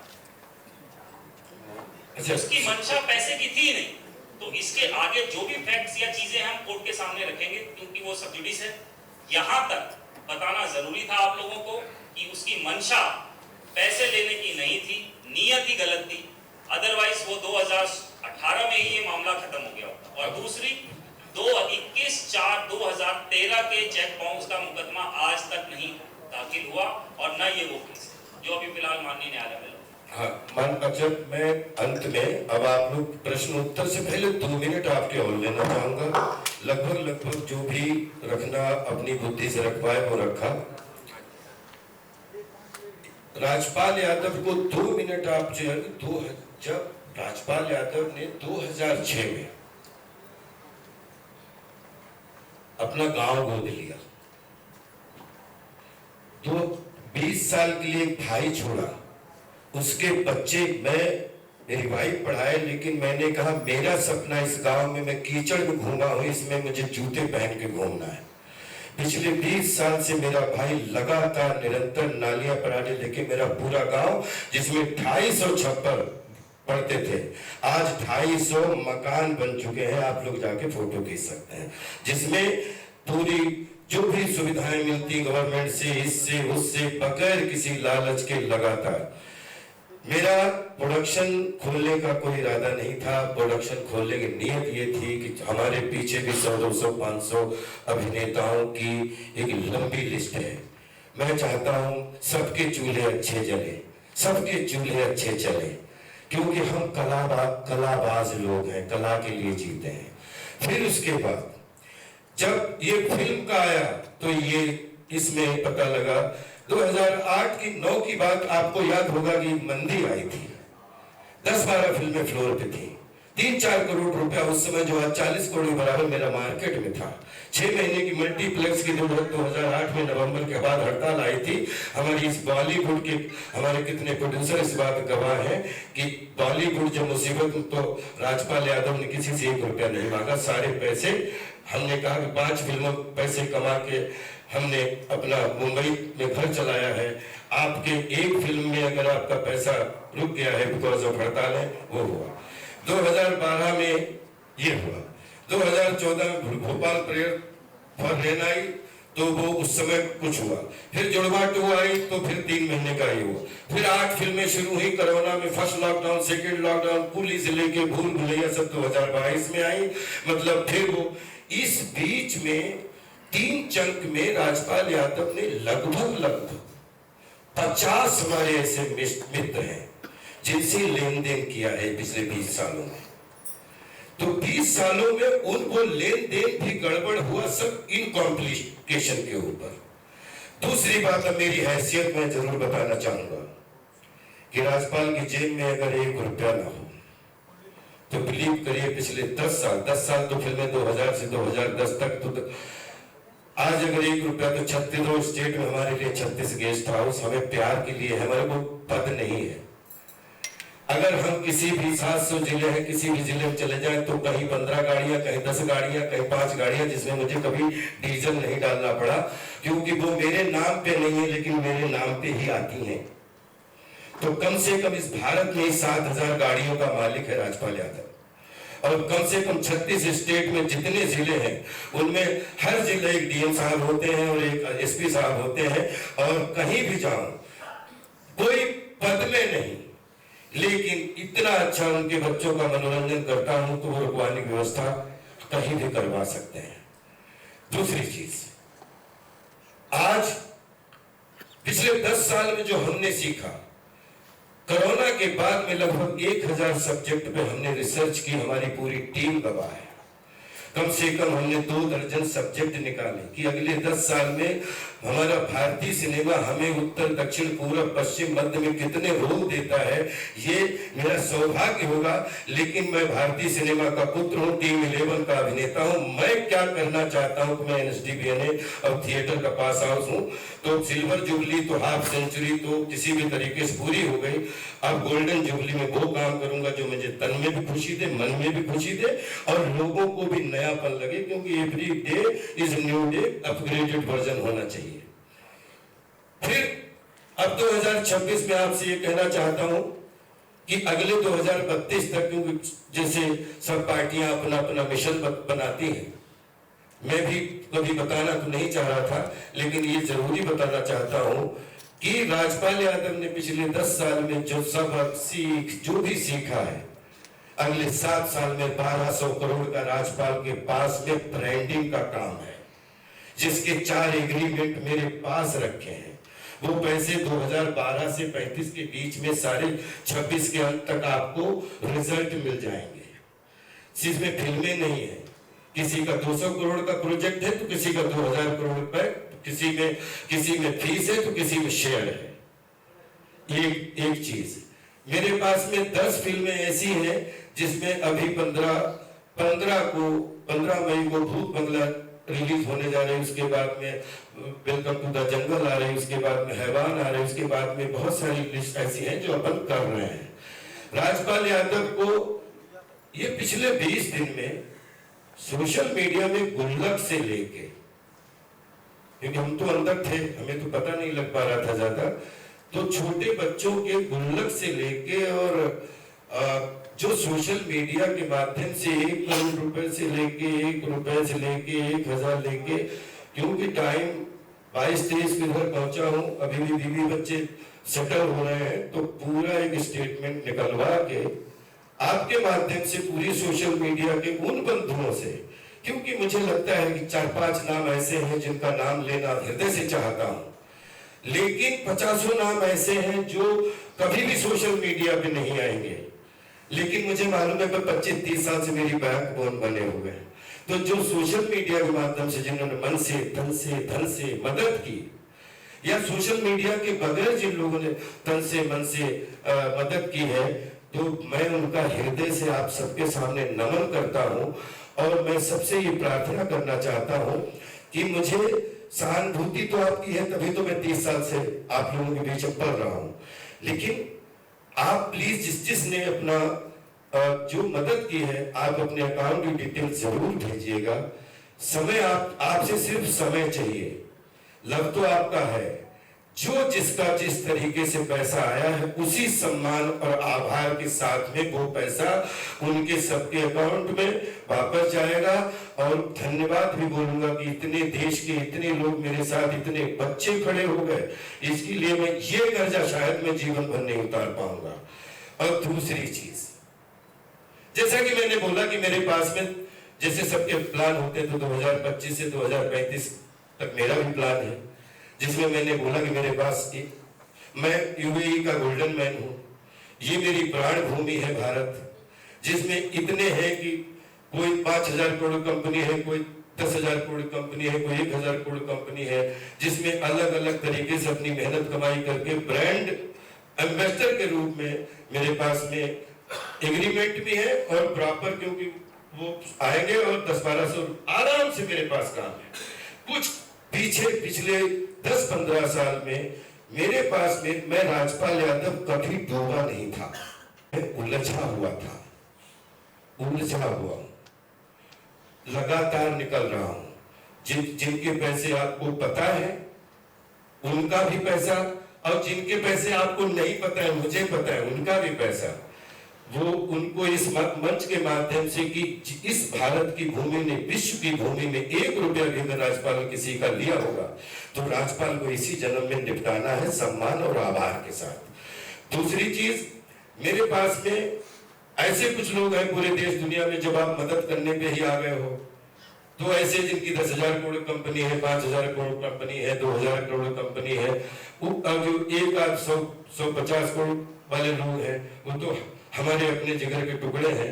लेकिन बहुत सारे लोग ऐसे हैं जिनकी कंपनियां बड़ा बड़ा इन्वेस्ट करती हैं, तो 250 करोड़ रुपए की मुझे भी इन्वेस्टमेंट की जरूरत है, जिसके लिए मैं मेरी कुछ कॉमर्शियल, कुछ एजुकेशन, कुछ हमारा, जिसकी 9 रत्नों की टीम मेरे परिवार को भी नहीं मालूम है, रेडी है। 1 और 11 बन के हम 2 लोग काम कर रहे हैं, और इसके रिजल्ट इसलिए मैं बता रहा हूं कि मैंने every day is new day, every day is working day, every day is progressive day, तो मैं उसी पे जीता हूं। कोशिश करूंगा कि 1,000-1,200 करोड़ रुपए भी जीवन में आए, तो 1,000-1,200 घर चलने चाहिए, नहीं तो पैसा वो वरदान नहीं, वो अभिशाप है मेरे लिए।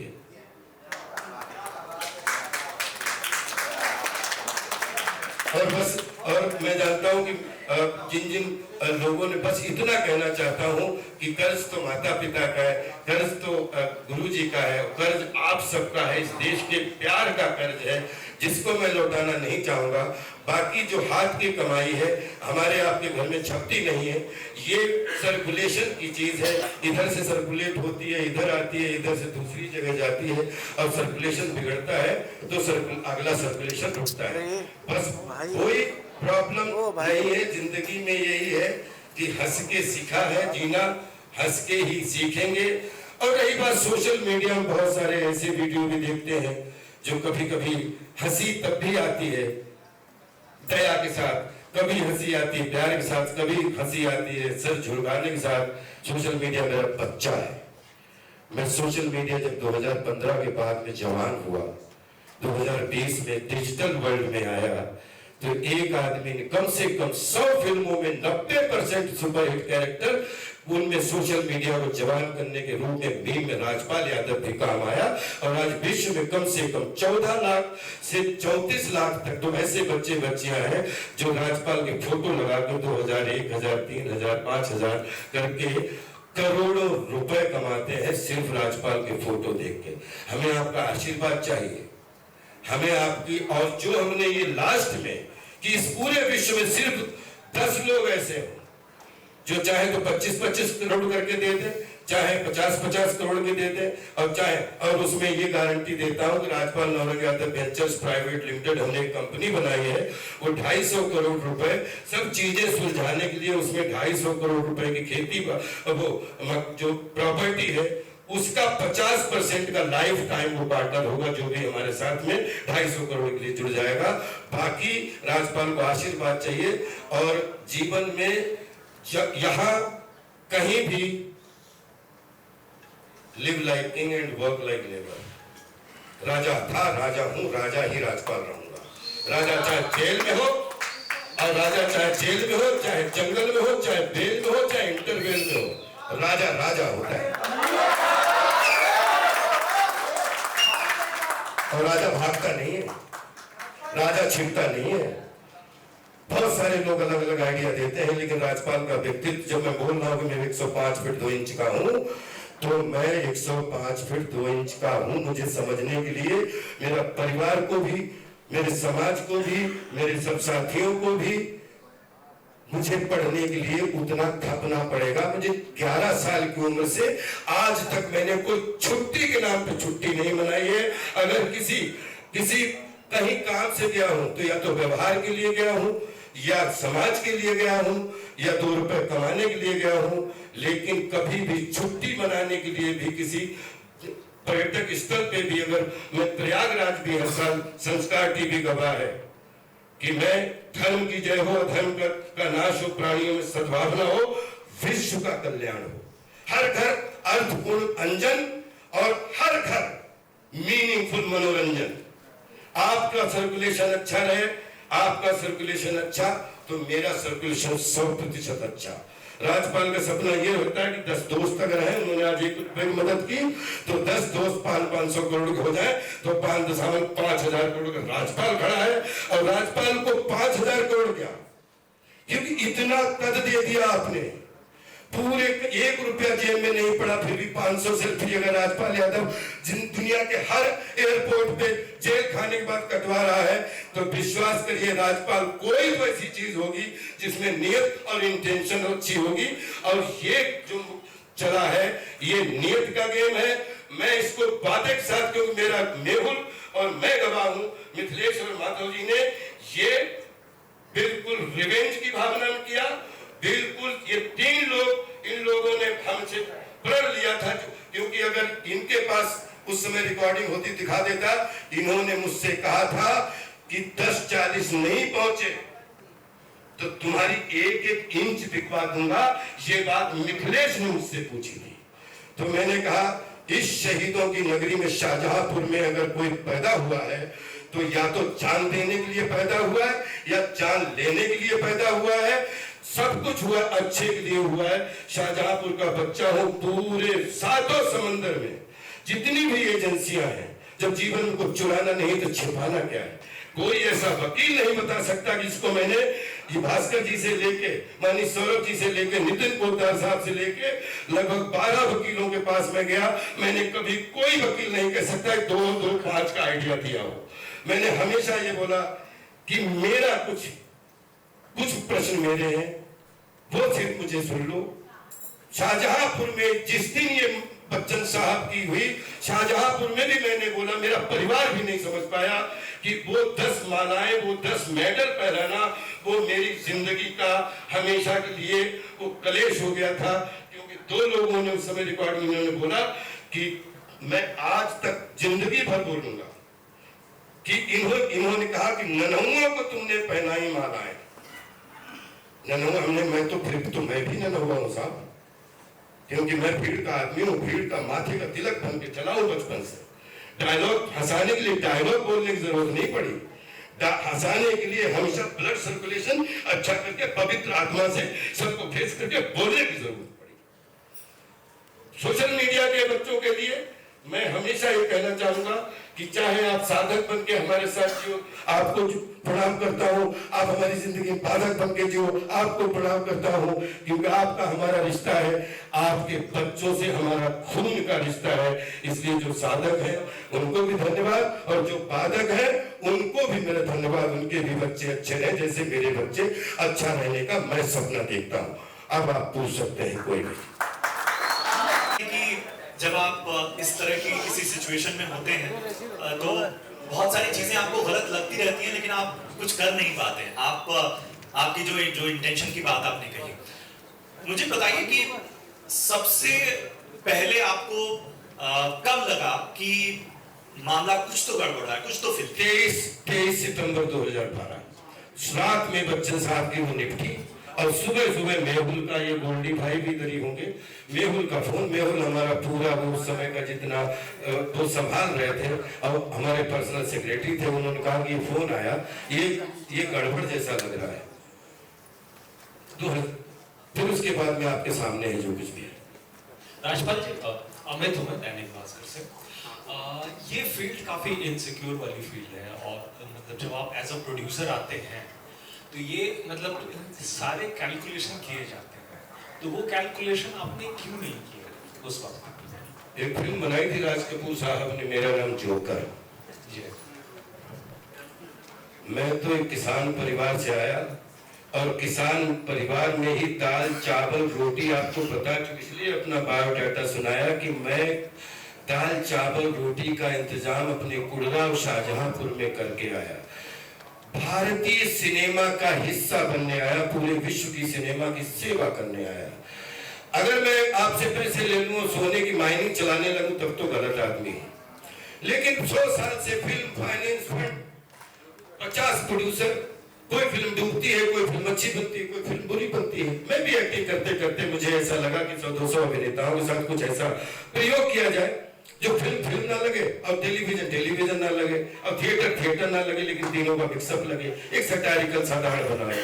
तो वो आदमी सोचता है जिसको दाल चावल रोटी की चिंता होती, छोटे भाई, दाल चावल रोटी की चिंता ना करके जिस आदमी ने जीवन जिया हो, उसकी भूख हमेशा 20 साल के इंटरव्यू निकाल लीजिए तो राजपाल की भूख, राजपाल का आटा 8 है, और 8 में जीता हूं। मैं कभी नहीं सोचता उसमें घाटा होगा मुनाफा होगा, और आगे भी नहीं सोचूंगा, क्योंकि जो घाटा मुनाफा वाले लोग सोचते हैं वो व्यापारी होते हैं। मैं तो एक संस्कारी, मनोरंजन रूपी विज्ञान का आभारी रूपी विद्यार्थी हूं। जो कुछ भी मेरा है वो सबका है, क्योंकि जब मैं एक एक्शन वहां सुनूंगा तो 250 लोगों का घर चलता है। मैं कहां अकेला, मैं जो भी करूंगा वो 250 परिवारों के लिए नहीं सोचूंगा, तो क्या अकेला कहीं मतलब हिमालय में घर बनवाने के लिए सोचूंगा? फिल्म की कर रहा था, फिल्म ही तो बनाई, फिल्म के लिए पैसा लिया, क्या गुनाह कर दिया ऐसा? 50 लोग समूह है जो फिल्म बनाते हैं, घाटा उठाते हैं, फिर पैसा चुकाते हैं। लेकिन फिल्म इंडस्ट्री में एक चीज जरूर बोलना चाहता हूं कि हम अपने 18-25 फेडरेशन से प्रार्थना करते हैं, नीरज भाई, हमारी आज पूरी फेडरेशन से जितनी हमारी 25 फेडरेशन है या 30 फेडरेशन है, हाथ जोड़ के प्रार्थना करता हूं कि ब्रांडिंग का एक रेजोल्यूशन पास कीजिए, एग्रीमेंट बनाइए, क्योंकि फिल्म बनती है फाइनेंस से, एक फाइनेंस का फेडरेशन से आप एग्रीमेंट बनाइए, वही एग्रीमेंट बाहर जाएगा जो फेडरेशन से पारित किया हुआ एग्रीमेंट होगा, वही ब्रांडिंग के लिए बाहर जाएगा कि जो ब्रांडिंग के लिए पारित किया हुआ फेडरेशन का, उसमें रिक्त स्थान छोड़ दो, लेकिन बेसिक फॉर्मेट हर कलाकार के लिए, हर इन्वेस्टर के लिए एक जैसा होगा, ताकि जब फिल्म कमाए तो पूरी दुनिया अच्छी, और जब फिल्म कोई गड़बड़ हो तो फिल्म इंडस्ट्री गंदी, बाकी सब अच्छे। ये चोर साहूकार का आज से ना व्यवहार चलने दूंगा और ना ही चलाऊंगा, और अगर जहां रहा तो आज अभिनय के साथ ये भी करता हूं कि हर चीज का, उस चीज का विरोध करूंगा जो बॉलीवुड को फंसा के गलत तरीके से उनसे पैसा लेना चाहता है। ये राजपाल यादव डंके चौप पे बोल रहा है कि आज के बाद में अगर बॉलीवुड को आप गाली दोगे या भारतीय सिनेमा को गाली दोगे तो उसके एग्रीमेंट आपके हाथ से नहीं बनेंगे। जो भारतीय सिनेमा है उसके फेडरेशन से पास होके वो कमेटी बना के पूरे देश में अपने अपने ले लो, सबको भी दे दो। अच्छा, और राजपाल जी एक और सवाल था, बस लास्ट। हाँ, अरुण अरुण अरुण एक सेकंड हाँ बोलो बोलो भैया। आपकी हेल्प हो रही है, बच्चा बच्चा आपको मदद कर जी रहा है। जी, इसमें तो बहुत ही अच्छा लगा राजपाल जी। सोशल मीडिया की बात करूंगा, हम भी बहुत सारे नाम सुन रहे हैं कि इन्होंने हेल्प की। थोड़ा सा अगर बताना चाहेंगे कि हिंदी फिल्म इंडस्ट्री से किस किस ने आपकी हेल्प की? मैं सच बता रहा हूँ कि मैं जेल में नहीं था। छोटी सी बात, अगर 2012-13 में लफड़ा शुरू हुआ था मेरी जिंदगी में, और मेरी जिंदगी में जितने भी लफड़े, मैंने बहुत सारे लोगों को पैसे नहीं दे पाया क्योंकि बहुत सारे खर्चे ये लफड़े निपटते हुए, अगर आज मैं 200-250 फिल्में बोल रहा हूँ, मेरी 2000 में मुझे एक फिल्म, 2 फिल्में थी मेरे पास, जंगल सिर्फ एक थी, और 2026 मेरे पास में 10-20 रिलीज नहीं हुई होंगी, 10-20 ऐसी है जिनमें कुछ प्रॉब्लम हुई होगी। 200 से 250 के बीच में मैंने फिल्में की, तो 25 साल में हर साल 10 फिल्म का डाटा मेरा है। और क्या बच्चे की जान लोगे? पूरी बॉलीवुड, पूरा भारतीय सिनेमा, उत्तर दक्षिण पूर्व पश्चिम में 36 स्टेट की हर भाषा, पहले दिन से मैं गोदी का खिलौना था। विश्वास करिए, जिस घर में भारतीय सिनेमा घर में बैठा, आप अपने तरीके से कुछ भी बोलो, लेकिन मेरे लिए पूरा भारतीय सिनेमा और साथ में पूरा विश्व सिनेमा, मैं सबकी गोदी का बच्चा बन के रहा हूँ, रील बन के रहा हूँ, आज रील हूँ। और जितने भी सोशल मीडिया के जो आप लोगों ने देख रहे हैं, मैं सिर्फ ये कहना चाहता हूं कि मैं स्टेटमेंट के साथ, सब लोग प्लीज अपने अपने डिटेल जरूर भेजिएगा जिन जिन लोगों ने हमारे अकाउंट में पैसे डाले। आप अपना एक अकाउंट नंबर भेजिएगा, मैं आपके पैसे से वो अकाउंट नंबर हमने टीम को बोल दिया है, पूरी को टेली किया जाएगा। और जो पैसा है और जितने दिन पैसा हमारे पास वो पड़ा है, मुझे समय पता नहीं, मुझे सहानुभूति मत दीजिए। एक छोटी सी घटना, 2 मिनट की जरूर, थोड़ा लाइट माहौल करना चाहूंगा। मैं इतना बड़ा था और हमारे पिताजी, हमारी हाइट उस समय बहुत कम थी। पिताजी ले गए, बोले कि मुंशी जी, ये छोटा बेटा है, ये बड़ा बेटा है, ये तो आपके यहाँ पढ़ रहा है, इसको अभी पढ़ाना है, तो इसकी जैसे फीस दे रहा था वैसे फीस मिलेगी इसकी भी, चाहे मजदूरी करके दो, लेकिन अगर बच्चा पास हो तभी बच्चा पास करना, नहीं तो हमारी आपकी ठनक जाएगी, हमारी आपका झगड़ा हो जाएगा। मैं गया घर पे, अम्मा के पास, बोला, हमने कहा ये तो पहले ही दिन, मतलब मामला पहले दिन फेल करवाने के चक्कर में।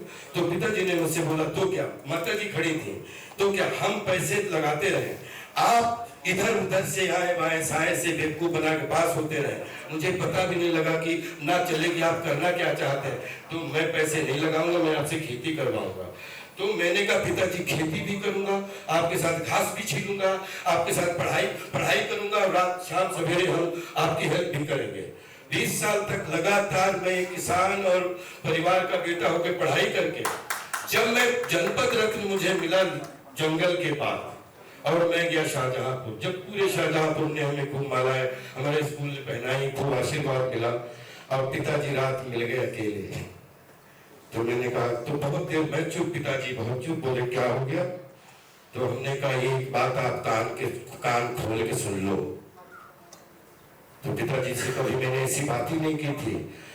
हमने कहा तुम्हारा बच्चा अभिनेता हो गया है, पूरी दुनिया बोले तुमने बहुत अच्छा काम किया, लेकिन आपको चुनौती देता हूं, कभी धोखे से अगर कोई सिनेमा देखना, अगर अच्छा लगे तभी मेरी पढ़ाई करना, वरना हमारी आपकी ठनक जाएगी।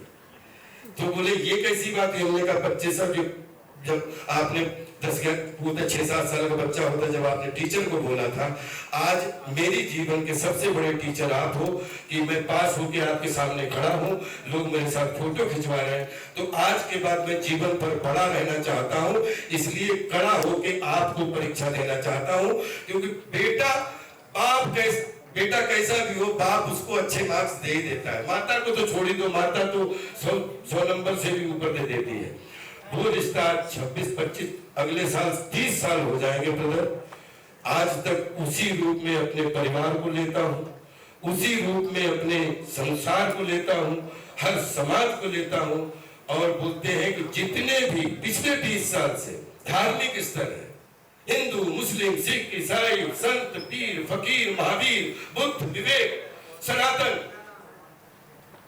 जिस भी अध्यात्म के ऊपर पिछले 20 साल से एक अध्यात्म की पटरी और एक कर्म की पटरी, उसका नाम राजपाल यादव है। ये बात विश्वास दिलाता हूं। आरोप प्रत्यारोप मैं किसी से ऊपर नहीं हूं, मेरी कोई हैसियत नहीं है, लेकिन अपना किया गया जीवन में, मेरे गुरुजी ने बोला था बेटा कभी कभी कुछ चीजें ऐसी हो जाती हैं जिसका आज अगर हमने कुछ चीजें, कुछ तो अच्छी हुई होंगी जो आप 1.5 घंटे से आज, कुछ तो चीजें अच्छी हुई होंगी जो आप हमारी सेवा पे हमें झेल रहे हैं, मैं उसके लिए भी धन्यवाद देता हूं। आप छोटे भाई, आपके उस जवाब का विद स्टेटमेंट और विद वापसी के साथ उस दिन पूरी लिस्ट लेके आऊंगा और एक एक आदमी का नाम लेके और भरी जनता के सामने आभार व्यक्त करूंगा, क्योंकि अभी बहुत सारे नाम है, एक नाम लेके दूसरे को छोटा नहीं करना चाहता। लेकिन सोशल मीडिया में जो हेल्प वाली बात है, सोशल मीडिया में जो आशीर्वाद वाली बात है, सोशल मीडिया में जो फिल्म इंडस्ट्री बात है, मैं 500 जन्म भी लूं तो फिल्म इंडस्ट्री में ही जन्म लेना चाहता हूं, इतना खुश हूं। राजपाल जी, आपके बारे में सबसे पहले तो बहुत बहुत धन्यवाद आपका, आपने सच सामने लाए, लोगों को बताया, और जो सबको पूरी दुनिया को हंसाता है उसको परेशान देख के सबको दुख हो रहा है। हम ये जानना चाहते हैं कि लोग मौका ढूंढते हैं प्रेस कॉन्फ्रेंस में कि बहाना मिले, 100 बहाने ढूंढते हैं कि 2 आंसू बह जाए, इमोशनल हो जाए, आपने कैसे खुद को रोका? मैं कह रहा हूँ, मैंने 40 यही तो लोगों को बताना चाहता हूँ कि भारत से 3 अभिनेता, 300 अभिनेता हैं जिन्होंने एक युग चला दिया है। उनके अगर विश्व से एक अभिनेता चुनना हो तो चार्ली चैपलिन, विश्व के जितने भी आशीर्वाद रूपी सब हजारों संत पूज्य महात्मा, उसमें एक दत्ता जी मिल गए दिशा निर्देशक के रूप में, पंडित जी देव प्रभाकर जी शास्त्री जी, आज वो इस दुनिया में नहीं है लेकिन वो हमें लगता है हमारे साथ है। दूसरी चीज, चार्ली चैपलिन साहब के बाद एक जैकी चैन हमें बहुत अच्छे लगते हैं। फिर उसके बाद में जब आएंगे तो अपने 100 साल के सिनेमा में बलवान साहनी साहब से वक्त लेके, भारत भूषण साहब से लेके, और बोलते हैं धर्मेंद्र साहब, जितेंद्र साहब, जितने भी जो है राजेंद्र जी और महमूद साहब, संजीव कुमार साहब, जितने नाम लो यहाँ वरुण धवन तक, लगभग पिछले 100 साल में 20-25 अभिनेता हैं जिन्होंने ये भारतीय सिनेमा को पूरे विश्व में पहुंचाया है। तो मुझे ऐसा लगता है अगर मुझे चुनाव करना पड़े तो चार्ली चैपलिन, दिलीप साहब के साथ ही पूरा सभी हमारे महानुभाव सीनियर्स, और साउथ से रजनीकांत साहब, और केरला से मोहनलाल जी, कमला हसन साहब, और इधर आप आ जाएं तो जैकी चैन, बॉलीवुड से गोविंदा भैया, और मुझे लगता है 5-6 ये एक्टरों के बीच में जिम कैरी, इन सबको 5वां या 7वां नंबर मुझे ऐसा लगता है राजपाल नौरंग साहब थे। तो मैं हृदय से बताना चाहता हूं कि जब कठिन फील्ड मिलती है, जब कठिन रोल मिलता है, जब कठिन स्टेडियम मिलता है, तो वहां अंदर रोना कितना भी भरा हो लेकिन बाहर मुस्कुराहट, सरलता, शांति के साथ उसका सामना होता है, इसलिए आंसू नहीं निकलते। राजपाल सर, एक सवाल मेरा है, रवि बोल रहा हूँ, और भास्कर भाई। बहुत सारे हमने अपने दोस्तों गालियां भी सही, लेकिन बहुत सारे दोस्तों की हमने तालियां भी सही, क्योंकि देखिए तालियां और गालियों का संगम है साहब। कि अब ये को बताओ, जिस बच्चे जिसने जेन्युइन हमारी मदद की और वो उसके पैसे नहीं पहुंच पा रहे हैं, मैं बता रहा हूं कि ये तकलीफ नहीं हो पा रहे, तो वो बच्चा जो है वो भी मेरा भाई है, तो वो गाली दे या ताली दे, लेकिन मैं हमेशा कोशिश करूंगा कि ये 36 चैन आपके सामने हमेशा 9 रस 9 चौक 36 12 13 36 तेहरा चरित्र है राजपाल यादव, तेहरा चरित्र। एक मैं जब अपना दरवाजा छोड़ता हूं उसके बाद में किसी भी सेट पे मिले तो मैं लवली अभिनेता होता हूं, लड़की हो या लड़का हो, कोई सिस्टर के रूप में, कोई अग्रज के रूप में, कोई टीचर के रूप में, कोई किसी, फिर पूरे दिन वो सिर्फ हमारा हंसी देखता है और शब्दों का निर्माण देखता है। जब मैं सेट पे छोड़ता हूं तो उसके बाद जब घर आता हूं तो मुझे नहीं मालूम मैं किन चीजों से जूझ रहा होता हूँ, लेकिन मेरी छोटी बच्ची को कभी ये कहने का मौका ना मिले कि पापा क्या बात है। और एक परिवार और एक व्यापार, लेकिन क्योंकि मेरा ऐसा धंधा है जिसमें मैं पब्लिक से जुड़ा हुआ हूं, तो पब्लिक के बीच में आचरण, व्यवहार और संस्कार, ये तीन चीजों को लेके सिर्फ 3 डायमेंशनल चरित्र बना के चलता हूँ। बाकी चार्ली चैपलिन साहब की एक लाइन से बहुत सीख मिलती है, हमारा दुख अगर पूरी दुनिया के लिए सुख का कारण बने तो मैं आज भी अपना दुख और भी उसकी मजाक बनवाने के लिए तैयार हूँ, लेकिन हमारा सुख अगर पूरी दुनिया के लिए दुख का कारण बने तो हमेशा के लिए मैं उस सुख को वापस खींचना चाहता हूँ, आपके सामने जीवन को भी परोसना नहीं चाहता हूँ। एक सवाल अभी, और अगर वो लीगल एग्रीमेंट होता है तो उसमें सारी डिटेल्स लिखे होते हैं कि मैंने इतना पैसा लिया और ये पैसा कब चुकाया जाएगा और उसमें ब्याज कितना प्रतिशत दिया जाएगा, ये लीगली लिखा गया होता है। और एग्रीमेंट जब होता है तो लीगल एक्सपर्ट्स आमने सामने बैठते हैं, सीए बैठता है, सब कुछ बैठता है। तो आप जैसे भास्कर भाई बहुत अच्छी बात सर, मैं आपकी बात समझ गया। एक सेकंड, 2014 एक सेकंड बस। जब आप बता रहे थे कि 60% ब्याज लगाया गया और राजपाल यादव सप्लीमेंट्री जो एग्रीमेंट था मानते गए, तो ये मानते गए जब 60% ब्याज लगाया जा रहा था तो मानते चले गए, इसकी क्या वजह थी? ये तो पहले से तय होता है कि इतना 100 रुपए का 110 रुपया दिया जाएगा, 120 रुपया दिया जाएगा, कोई इतना ब्याज लगा रहा है, आप लोग मानते क्यों चले गए और ये मामला इतना कॉम्प्लिकेटेड फिर कैसे हो गया? मैं इसका उत्तर क्यों, भास्कर जी उस समय पिक्चर में नहीं थे सर। मैंने पिछले 200-250 फिल्में की है, तो सब एग्रीमेंट तो ऐसे, अगर मैं एग्रीमेंट पे तो सारे एग्रीमेंट लफड़ाई हो गए सर। ये मैं बोल रहा हूँ कि इसकी भावना समझो, ये कभी भी मुकदमे के लिए कोई सपना ही नहीं था, ये 3 लोगों के अभिमान की लड़ाई। मैं फ्रॉम द मानी कोर्ट में भी पहले दिन से बोल रहा हूँ कि इनको पैसा नहीं देना है। ये 5 करोड़ रुपए के लिए ये मुझे चाहते हैं कि मैं इनके चरणों में गिर जाऊं। ये पैसा तो 2013 से लेके कभी मना नहीं किया। मैं कह रहा हूँ कि 5 करोड़ रुपया पहले आ गया। मैं लक्ष्मी नगर ऑफिस में गया, जेन्युइनली मैंने नहीं पढ़ा, मैं सिर्फ साइन करता क्योंकि मेरे लिए, सुनिए, मैं कह रहा हूँ कि मैंने जो साइन किए उसी को तो मैंने 18 में 10 करोड़ 40 लाख निपटाए। मैं कहाँ मना कर रहा हूँ कि मैंने गलती नहीं की, मुझे पढ़ना चाहिए था क्योंकि ये मेरे घर का मसला था, इसलिए मैंने वकीलों को इन्वॉल्व नहीं होने दिया।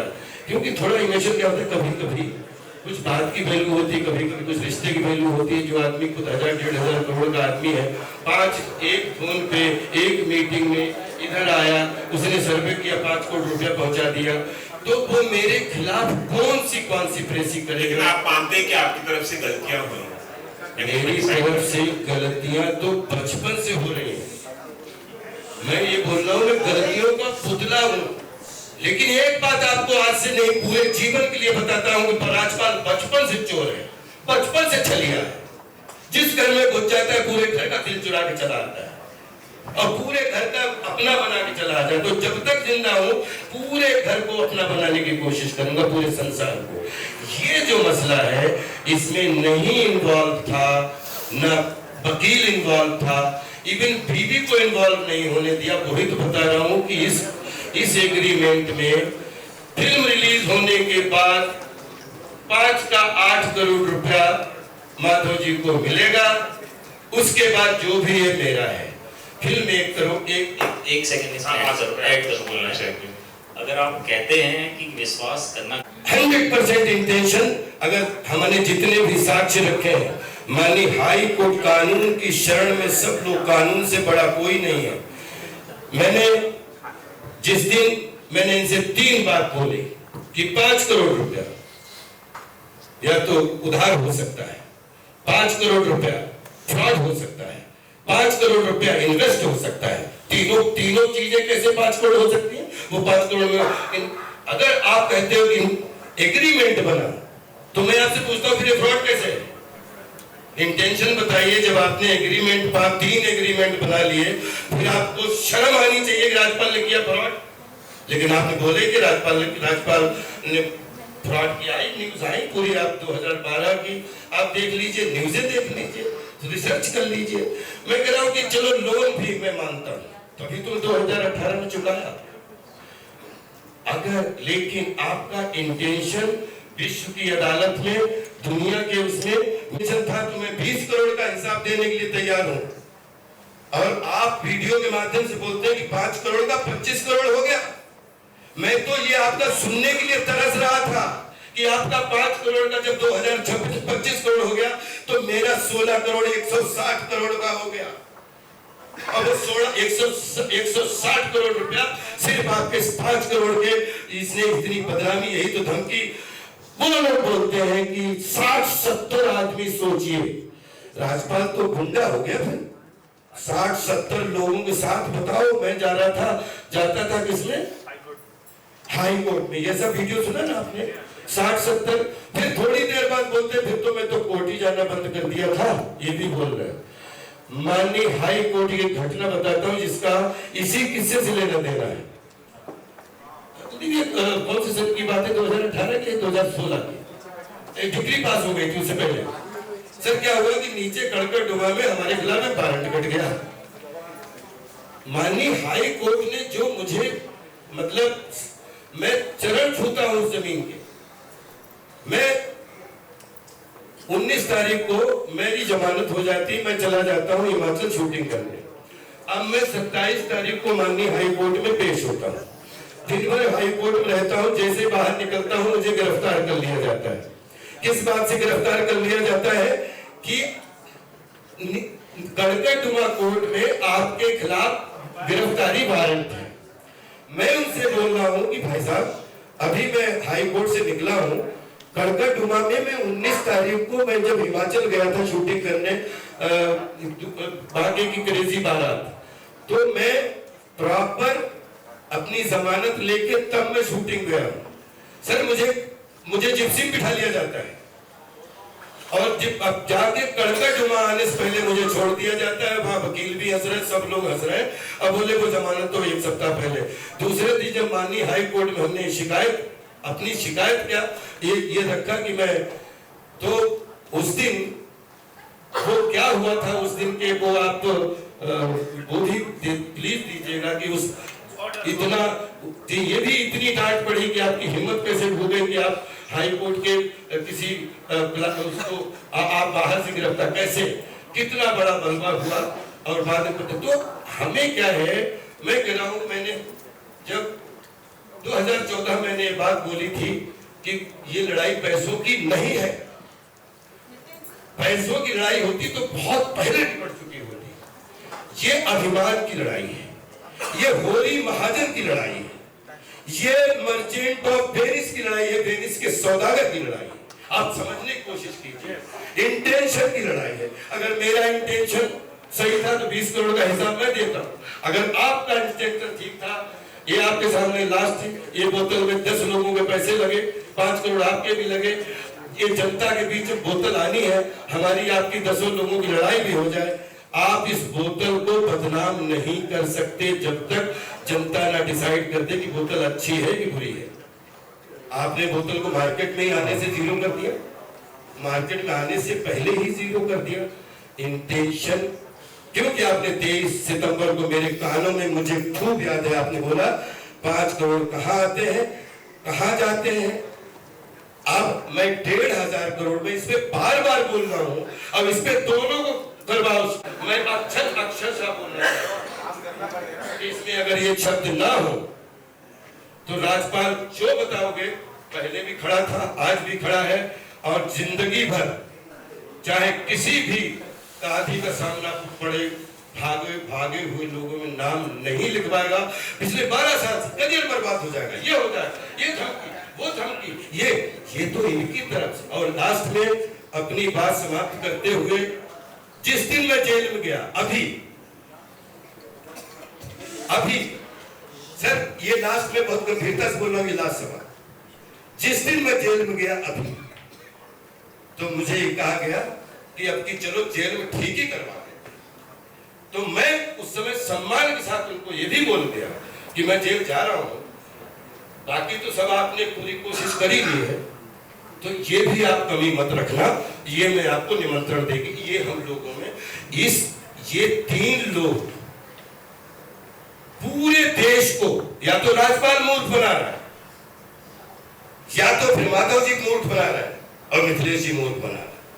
चौथा, ना माधव जी के परिवार से कोई लेना देना, ना मिथिलेश जी के परिवार से कोई लेना देना, क्योंकि मिथिलेश जी माधव जी से पहले मेरे 5 साल पहले दोस्त थे, ठीक है। और ना राजपाल के परिवार का कोई लेना, ना मीडिया का कोई लेना देना। जो गाली दे उनका भी स्वागत, क्योंकि उनको पता ही नहीं कुछ किस्सा क्या है। लेकिन ये फैसला आपको एक बहुत गंभीरता के साथ यहाँ पे अपना समापन करना चाहूंगा कि उन्होंने स्टेडियम बुलाया, उन्होंने खिलाड़ी खड़े किए और उन्होंने आउट करके मुझे पहुंचाया।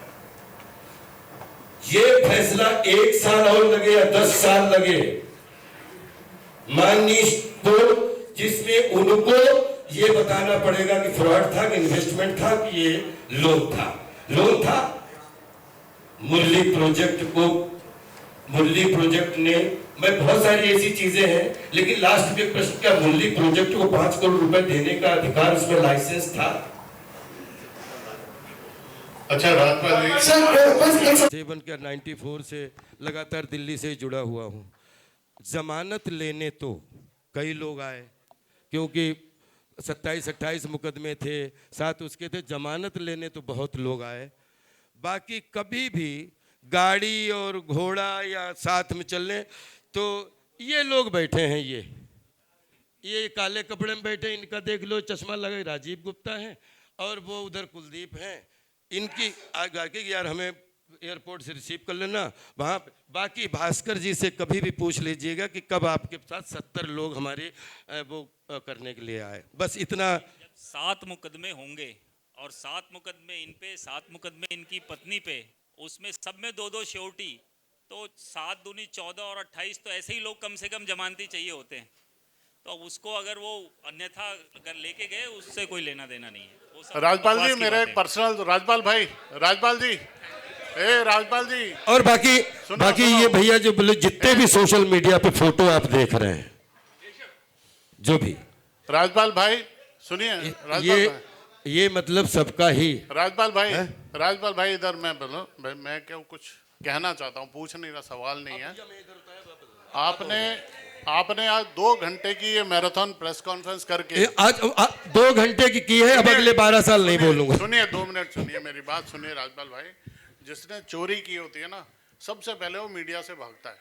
मेरी बात समझिए, मैं कुछ और आपको एक अच्छी बात बता रहा हूँ कि आपने दिल से जो भी काम करने की कोशिश की, उसमें घाटा हुआ, जो भी कुछ हुआ, सुनिए, आपने मीडिया से प्रेम से 2 घंटे बात की, और अभी भी आप 2-3 घंटा इनके पर्सनल 1-to-1 भी करना है, आपने बोला है। मैं बोल रहा हूँ, प्रशांत सिसोदिया में ऐसी क्या खास बात थी, आपने भतीजी की शादी में बुलाया और डांस किया, रोटियां बेली, इतनी सब कष्टों के बाद ये एनर्जी कैसे लाए, और हमको सबको किसी को नहीं बुलाया आपने शादी पे? देखिए, इसमें दत्ता जी की विचारधारा, कथनी करने में एकता का संपादन, और दूसरी चार्ली चैपलिन साहब की लाइनें, और राजपाल की मस्ती। क्योंकि राजपाल अगर वो एक शादी के माहौल में जरा सा भी थोड़ा सा 1% लूज़ करते, तो 100-200 रिश्तेदार, नातेदार, सबके चेहरे पे, तो जब मैं गया था वैसे ही एक मायूसी छाई हुई थी, लेकिन जब उन्होंने मुझे चिल आउट देखा तो सब खुश हो गए। और ये प्रशांत सिसोदिया जी, इनको कुछ पता नहीं, ये प्रशांत जी हो गए, एक्सक्लूसिव करके आप हो गए, बहुत सुमंत मिश्रा जी हो गए, अजय ब्रह्मात्मत जी हो गए, भारती दीदी हो गई, यहाँ पे कितने चेहरे, ये सबकी दाढ़ियाँ सफ़ेद हो गई, कतई लड़के जैसे आए थे, हम तब से हैं। आप बिलीव करो, जिस दिन मैं आपसे छिपने लगा, जिस दिन मैंने बहुत ईमानदारी से बोला है कि अगर मुझे न गलती हो जाए, ऐसे पैर पड़े, तो मुझे ये लगता है कि मैं मोम से ज़्यादा भी पिघल के जलने में बहुत टाइम लगेगा, मैं उससे जल्दी पिघल सकता हूँ, कान पकड़ के माफ़ी मांग सकता हूँ। और चाहे गांव हो, चाहे शहर हो, चाहे कबड्डी हो, चाहे मोहल्ला हो, चाहे खेती बाड़ी हो, और चाहे मनोरंजन का स्टेडियम हो, और सच्चाई और अच्छाई से कहीं पे भी कोई चीज़ ऐसी है, तो बिलीव करो, मनोरंजन के स्टेडियम में भी पैर जमा है और रियल स्टेडियम में भी पैर जमा है।